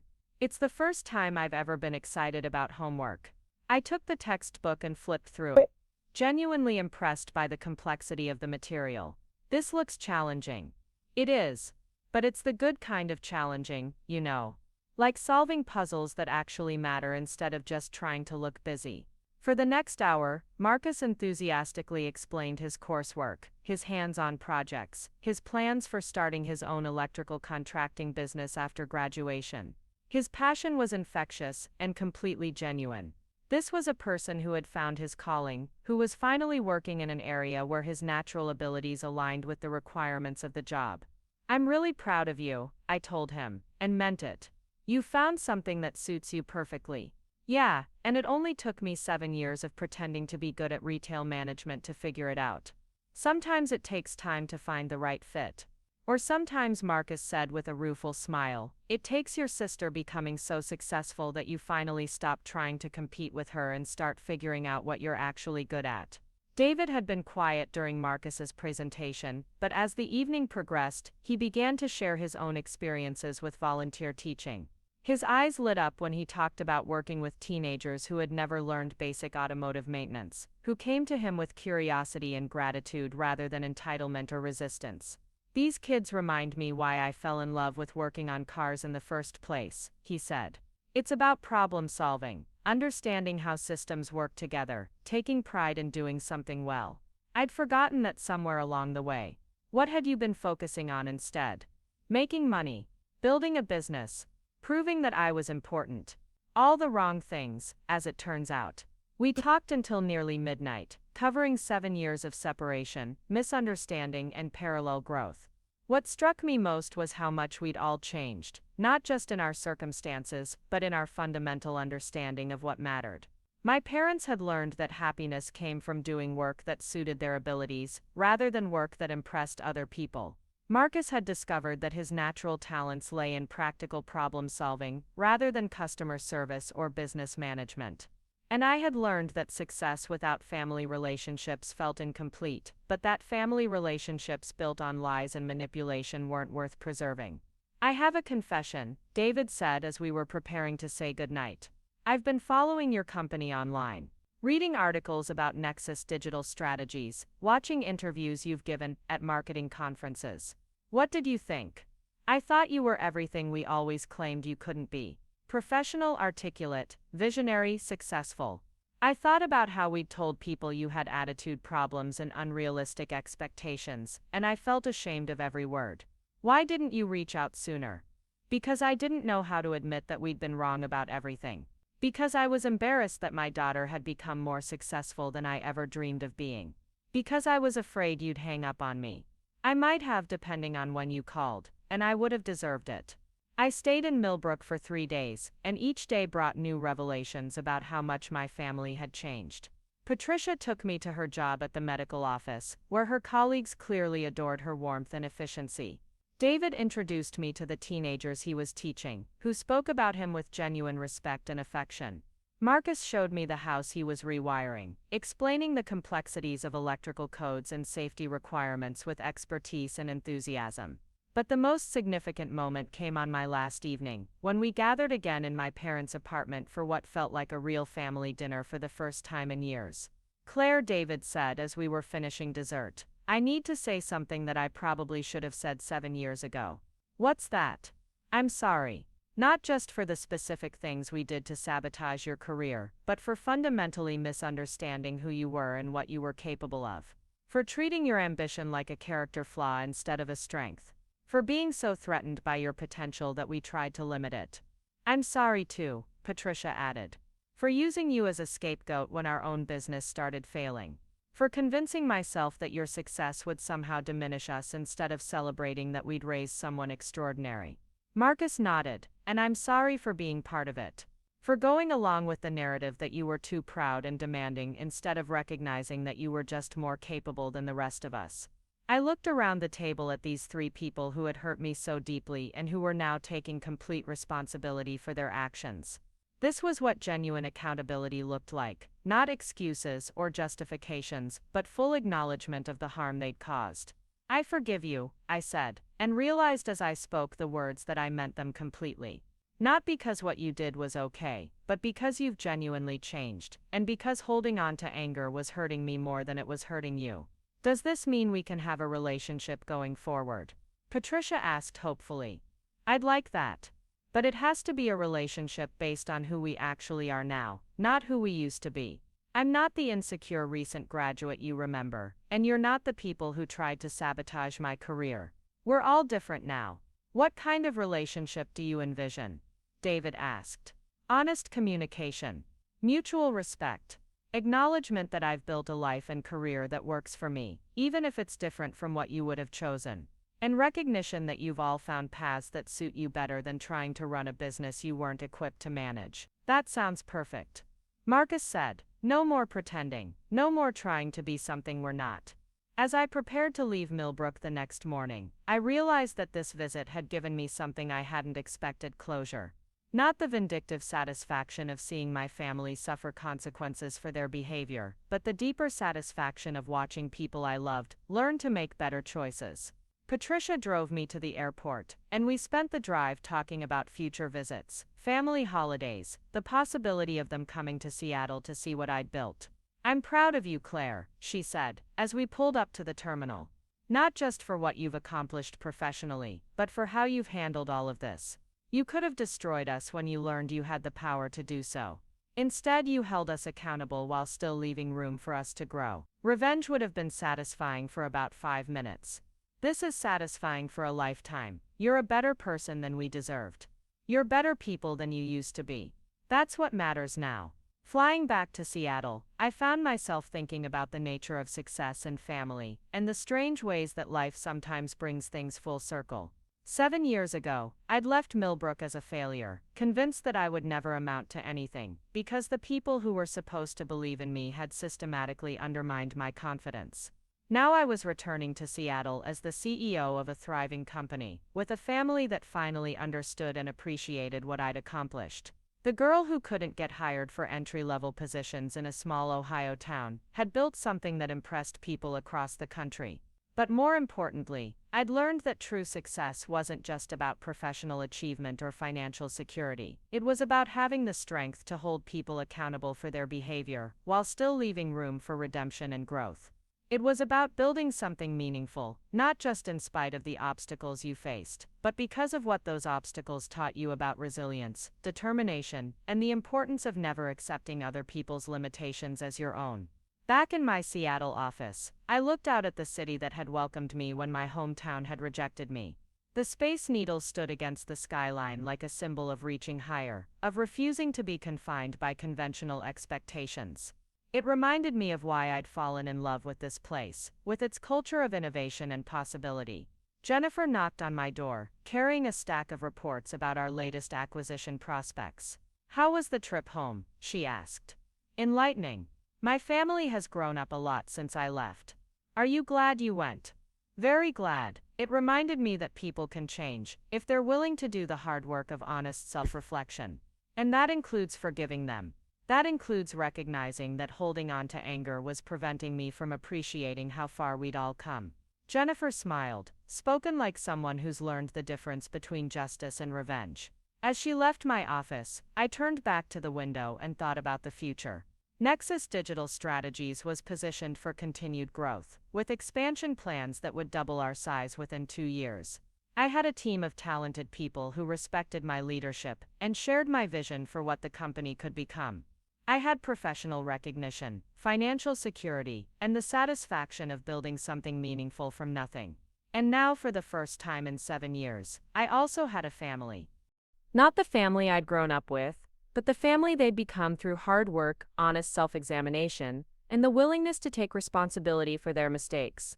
It was more than I'd ever thought possible when I'd driven away from Millbrook with everything I owned packed into my Honda Civic. Sometimes the best revenge really is living well, but the best outcome is when everyone learns to live better. 3 months later, I received an email that made me smile. It was from Marcus with the subject line, "Guess what?"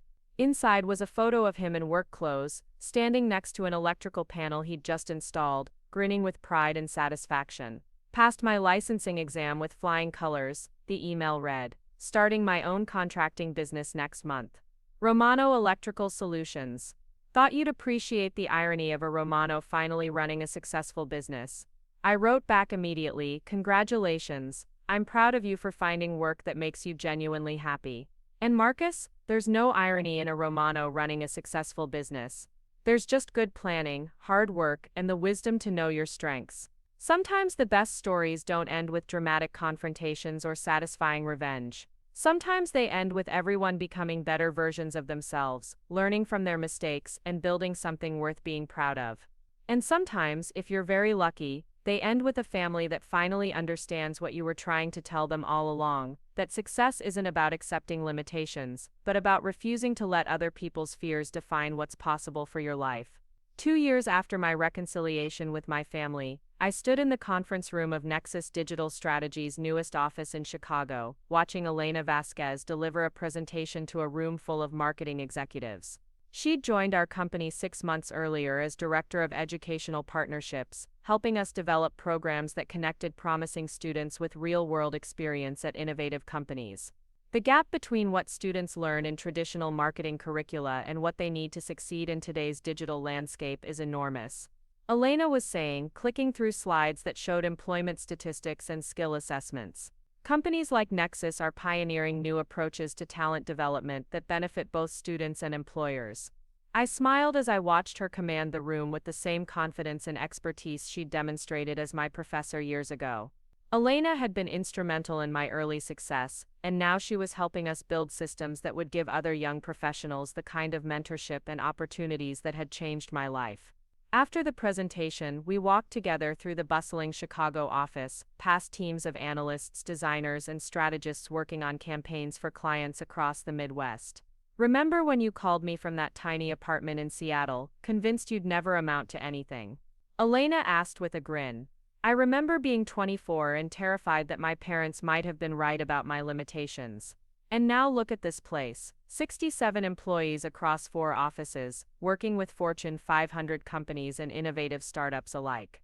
You've built something remarkable, Claire. We've built something remarkable.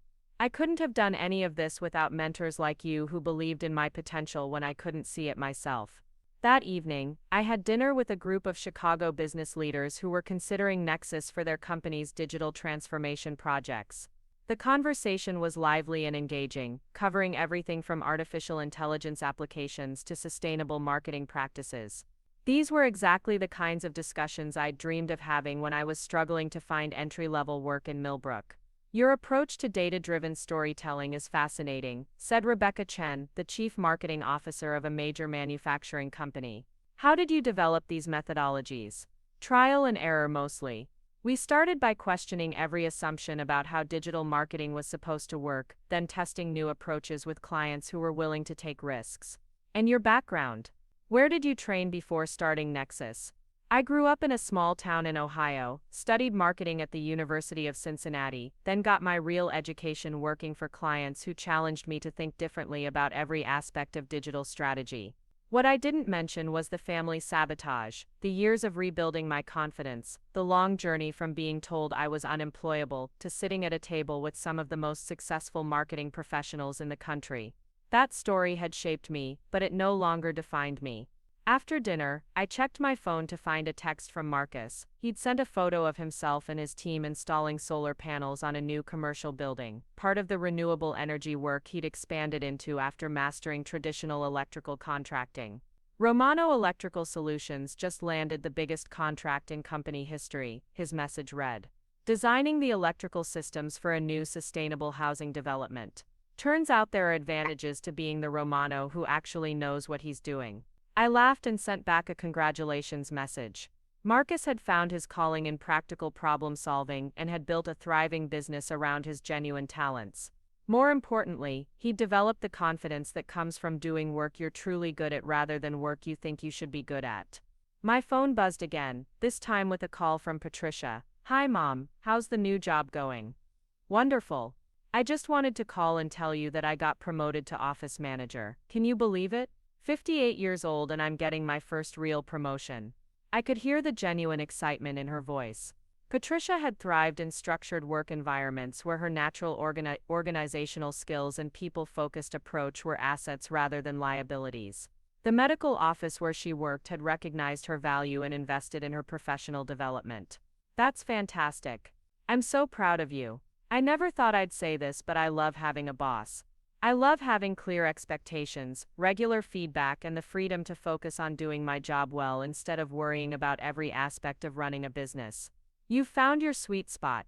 And your father has too. He just got asked to develop a curriculum for the community center's automotive program. They want to expand from basic maintenance to more advanced repair techniques. David had discovered that his true talent was teaching, not running a business. His patience, technical knowledge, and ability to explain complex concepts in simple terms made him an exceptional instructor. He was finally doing work that aligned with his natural abilities and brought him genuine satisfaction. How are you feeling about everything? About the changes you've all made? Patricia was quiet for a moment. Grateful. Relieved, like we finally stopped pretending to be people we weren't and started being people we actually are. It's amazing how much energy you save when you stop fighting against your own nature. And happier. Much happier. Your father whistles while he's preparing lesson plans. Marcus comes home from work energized instead of drained. I look forward to Monday mornings instead of dreading them. That sounds like success to me. It is success. Just a different kind than we used to think mattered. After we hung up, I walked through downtown Chicago, thinking about the different paths that had led us all to this point. My family had spent years chasing a version of success that didn't suit them, making themselves miserable in pursuit of goals that were based on other people's expectations rather than their own strengths. I'd taken a different approach, refusing to accept their limitations as my own and building something that reflected my actual capabilities and ambitions. But the irony was that we'd all ended up in the same place, doing work that genuinely suited us, making positive contributions to our communities, and finding satisfaction in authentic achievement rather than artificial status. The next morning, I flew back to Seattle for a board meeting with our investors. Nexus Digital Strategies was considering an acquisition offer from a major international consulting firm, the kind of deal that would value our company at more than 50 times what Romano Auto Parts had generated in its entire history. The offer is generous, said Thomas Wright, our lead investor, and it would give you access to global markets that would be difficult to penetrate independently. But added Sarah Kim, another board member, you'd be giving up control of the company you've built. Are you prepared for that transition? It was a fair question. I'd spent 7 years building Nexus into exactly the kind of company I'd envisioned, with the culture, values, and practices that reflected my vision for what a modern marketing agency could be. Selling to a larger firm would mean integrating into their systems, adapting to their processes, potentially compromising some of the qualities that made Nexus unique. I'm not interested in selling for the sake of getting rich, I said.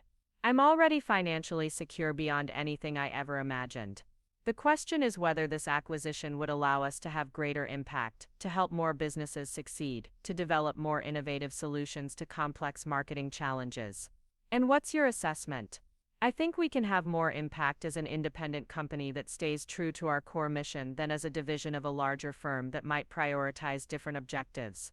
The decision to decline the acquisition offer felt right, even though it meant turning down what most people would consider a life-changing amount of money. But I'd learned that real success wasn't about maximizing short-term financial gain. It was about building something sustainable, meaningful, and aligned with your actual values.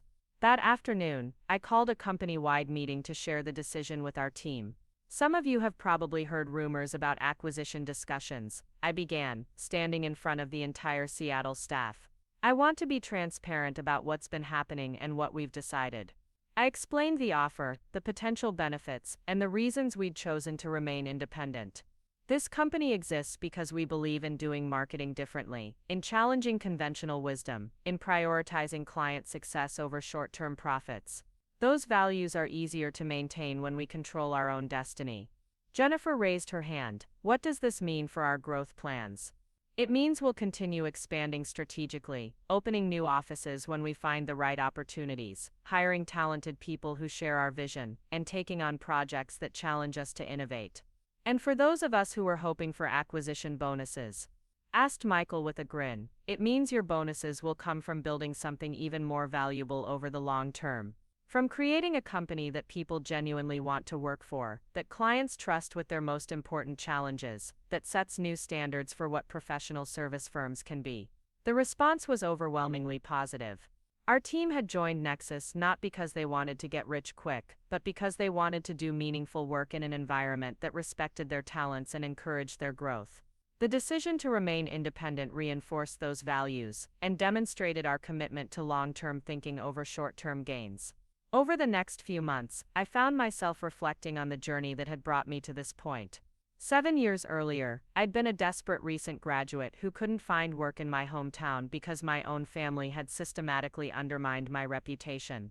Now I was turning down acquisition offers worth hundreds of millions of dollars because I was more interested in building something meaningful than in maximizing personal wealth.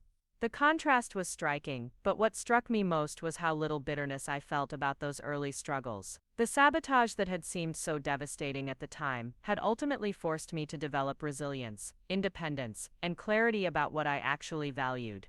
Without that experience, I might have settled for conventional success instead of pushing myself to create something extraordinary. In the spring, I received an invitation that brought everything full circle. The University of Cincinnati was hosting a conference on entrepreneurship and innovation, and they wanted me to deliver the keynote address to graduating marketing students. The theme is overcoming obstacles to achieve your vision, the conference organizer explained. We think your story would inspire students who are facing challenges in launching their careers. Standing on the stage where I'd once attended lectures as an uncertain undergraduate, I looked out at an audience of students who reminded me of my younger self. They were ambitious, nervous, excited, and probably worried about whether their degrees would actually translate into meaningful opportunities. 7 years ago, I sat in seats very similar to yours, convinced that I had all the answers about what my career would look like. I thought success meant getting hired by the right company, impressing the right people, following the conventional path from entry-level positions to middle management to eventual leadership roles. I paused, scanning the faces in the audience. What I didn't understand then was that the biggest obstacles to achieving your vision often come from the people who are supposed to support you. From family members who are threatened by your ambitions, from communities that pressure you to accept limitations based on their own fears, from employers who want you to be grateful for opportunities that undervalue your potential. I told them about leaving Millbrook, about building a career in a city where no one knew my history, about the importance of finding mentors who believed in their capabilities rather than people who wanted to diminish them. The most important lesson I've learned is that other people's limitations don't have to become your own. When someone tells you that your expectations are unrealistic, ask yourself whether their expectations are simply too small. When someone suggests you should be more humble about your ambitions, consider whether they're really asking you to make yourself smaller so they can feel bigger. After the speech, I was approached by a young woman who looked remarkably like I had at her age, confident but uncertain, ambitious but anxious about whether her goals were achievable. "I loved your presentation," she said. "But can I ask you something? How do you know when you're being realistically ambitious versus just naive about how hard things are?" It was exactly the kind of question I would have asked at her age, and I gave her the answer I wished someone had given me. You know you're being realistically ambitious when you're willing to work harder than anyone expects, when you're constantly learning and adapting your strategies, when you're focused on creating value rather than just seeking recognition. You know you're being naive when you expect success without effort, when you're not willing to develop the skills your goals require, when you assume opportunities will be handed to you. And how do you handle people who tell you your goals are impossible? You listen to their concerns to see if there's useful information, then you make your own decisions based on what you know about your capabilities and what you're willing to sacrifice to achieve your vision. That evening, Elena and I had dinner at a restaurant near campus, reminiscing about our professor-student relationship and marveling at how much had changed since then. "Did you ever think, when you were helping me get that first job in Seattle, that it would lead to this?" I asked, gesturing at the conference program that featured my photo and bio on the cover. "I knew you had exceptional potential, but honestly I thought you'd probably follow a more traditional path. Maybe work your way up through a series of marketing positions at established companies, eventually becoming a vice president or chief marketing officer somewhere. What made you think I'd go the entrepreneurial route? Your refusal to accept conventional limitations. Your insistence on questioning every assumption about how things were supposed to work. Your willingness to take risks when you believed in an opportunity. Those weren't originally strengths though, they were survival mechanisms I developed because the conventional path was closed to me. Maybe that's what real entrepreneurship is. Finding alternative routes when the traditional ones don't work, then discovering that the alternative routes often lead to better destinations. As I flew back to Seattle the next day, I thought about the students I'd met at the conference. They were embarking on careers in a world that offered both unprecedented opportunities and significant challenges. Some would follow traditional paths and find satisfaction in conventional success. Others would face obstacles that forced them to become more creative, resilient, and independent than they'd ever planned to be. The ones who succeeded wouldn't necessarily be the smartest or most talented. They'd be the ones who refused to let other people's fears limit their vision, who learned from setbacks instead of being defeated by them, who built something meaningful rather than just something impressive. Back in my Seattle office, I found a stack of resumes from recent graduates who wanted to join Nexus Digital Strategies. As I reviewed their applications, I found myself looking for signs of the qualities that had made the difference in my own career: intellectual curiosity, resilience in the face of rejection, willingness to challenge conventional approaches, and genuine passion for solving complex problems. One resume caught my attention. The applicant was from a small town in Wisconsin, had overcome significant financial challenges to complete her degree, and had built an impressive portfolio of digital marketing projects despite having no formal work experience. Her cover letter was thoughtful and demonstrated clear understanding of current industry trends. But what really stood out was a line near the end: "I'm looking for an opportunity to prove that unconventional backgrounds can lead to exceptional results." I smiled and added her resume to the interview pile. She reminded me of myself 7 years ago, ambitious and uncertain, probably worried about whether anyone would give her a real chance to demonstrate her capabilities. That afternoon, I called Patricia to share news about the conference and the positive response to my presentation. "I'm so proud of you," she said. "Not just for the business success, but for using your platform to help other young people who might be facing similar challenges. It feels good to turn a painful experience into something useful for others." You know what I realized, listening to you talk about inspiring those students? What's that? You've become exactly the kind of person we should have been for you when you were their age. Supportive, encouraging, focused on helping them reach their potential instead of trying to limit it. Maybe that's the real measure of growth. Not just overcoming the obstacles you faced, but making sure other people don't have to face the same ones. I think you're right, and Claire, I think those students are lucky to have you as an example of what's possible when someone refuses to accept other people's limitations. As we ended our conversation, I realized that my mother had identified something important. The greatest satisfaction in my success wasn't the financial security, professional recognition, or personal vindication. It was the opportunity to be for other people what I'd needed when I was struggling to believe in my own potential. Later that week, I received an email that made me laugh out loud. It was from Bill Miller, the owner of Miller's Hardware in Millbrook, the man who had once told me that my parents were right to worry about my attitude problems. "Dear Miss Romano," the email began formally. "I hope this message finds you well. I recently learned about your remarkable success with Nexus Digital Strategies and wanted to reach out to congratulate you on your achievements." The email went on to explain that his hardware store was struggling to compete with online retailers, and he was wondering if I might have any advice about digital marketing strategies for small businesses. "I realize I may not have been as supportive as I should have been during your earlier career exploration in Millbrook," he wrote diplomatically. "I hope you'll consider sharing your expertise with someone who is finally ready to admit that the business world has changed significantly since I started my company." I wrote back the same day, offering to connect him with one of our small business specialists, and providing some basic resources about digital marketing for retailers. But I also couldn't resist adding a personal note. "I appreciate your email and your willingness to reconsider some of your earlier assumptions about young professionals and their capabilities. I'm happy to help Miller's Hardware adapt to the digital marketplace, and I hope you'll keep an open mind about unconventional approaches to traditional business challenges." It was a small moment of vindication, but also an opportunity to demonstrate that success hadn't made me petty or vindictive. I could afford to be gracious, because I no longer needed anyone else's validation to feel confident about my achievements. 6 months later, I received a follow-up email from Bill Miller reporting that his hardware store's online sales had increased by 40% after implementing the digital marketing strategies we'd recommended.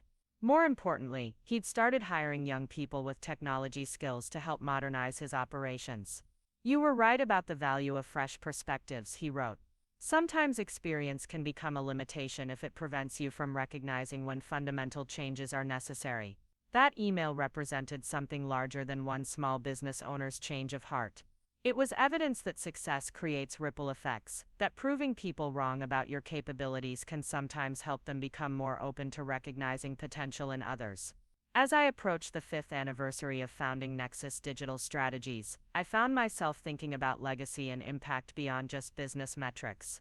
Yes, we'd built a successful company that employed talented people and helped clients achieve their goals. But we'd also created something more valuable, proof that unconventional paths could lead to extraordinary destinations. Every young professional who joined our team, every client who trusted us with innovative projects, every student who heard my story and decided to pursue ambitious goals, despite facing skepticism, represented a small victory against the forces that tried to keep people small and conventional. The conference room where I'd first confronted my parents 2 years earlier had been the site of many important meetings since then. Negotiations with major clients, strategic planning sessions, celebrations of successful campaigns. But it had also been where I'd learned one of the most important lessons of my career, that true power isn't about having control over other people, but about having the strength to hold people accountable while still leaving room for growth and redemption. My family had changed not because I'd forced them to, but because facing the consequences of their choices had motivated them to make better decisions. They'd found happiness not by returning to their old patterns, but by discovering new ways of living that better suited their actual capabilities and values. That model had become central to how I approached leadership at Nexus. Instead of trying to control or micromanage my team, I focused on creating systems that rewarded excellence, encouraged innovation, and supported professional development. Instead of punishing mistakes, I tried to help people learn from setbacks and develop better strategies for future challenges. The result was a company culture that attracted ambitious, creative people who were excited about pushing boundaries and solving complex problems.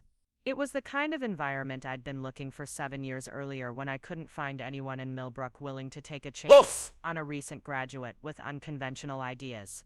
On the actual anniversary of founding Nexus, I hosted a company-wide celebration at our Seattle headquarters. The entire team gathered in our largest conference room, now expanded to accommodate our growing staff, and I stood before them feeling grateful for how far we'd all come together. 5 years ago, I started this company with a simple belief that traditional approaches to digital marketing weren't keeping pace with how rapidly technology and consumer behavior were changing. I thought we could do better by questioning assumptions, testing new strategies, and prioritizing client success over conventional wisdom. I looked around the room at faces that represented some of the most talented marketing professionals I'd ever worked with. What I didn't anticipate was how much I would learn from all of you about leadership, innovation, and what it means to build something meaningful together. This company succeeded not because of my vision alone, but because each of you brought your own expertise, creativity, and commitment to excellence. After the formal celebration, Jennifer and I stood on the balcony outside my office, looking out at the Seattle skyline as the sun set behind the mountains. "Do you ever think about what would have happened if your family had been supportive from the beginning?" she asked. "If you'd gotten one of those entry-level jobs in Millbrook and followed a more traditional career path? Sometimes, I probably would have been successful eventually, but I don't think I would have been as motivated to innovate or take risks. Comfort can be the enemy of excellence.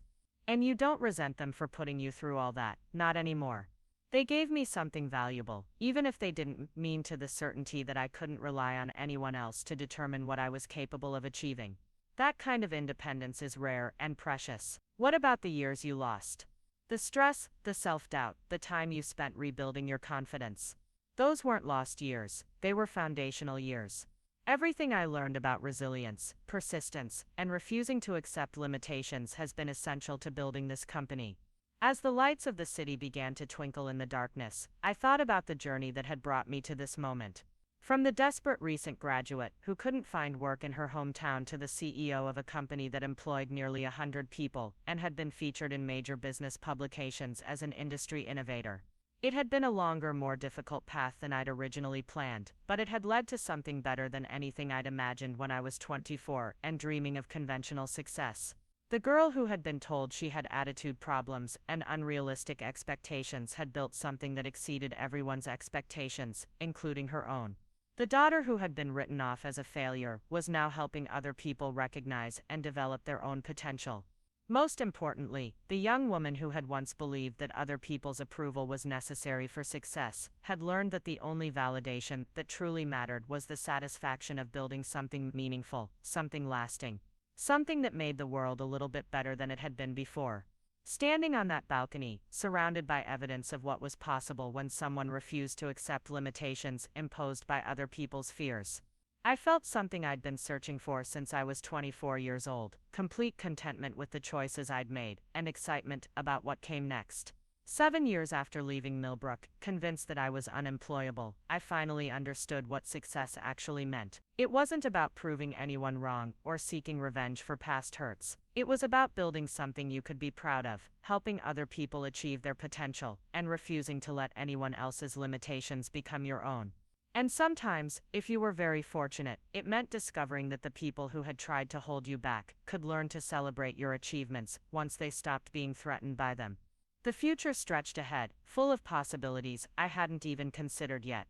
But whatever came next, I knew I would face it with the confidence that comes from understanding exactly what you're capable of when you refuse to settle for other people's definitions of what's possible.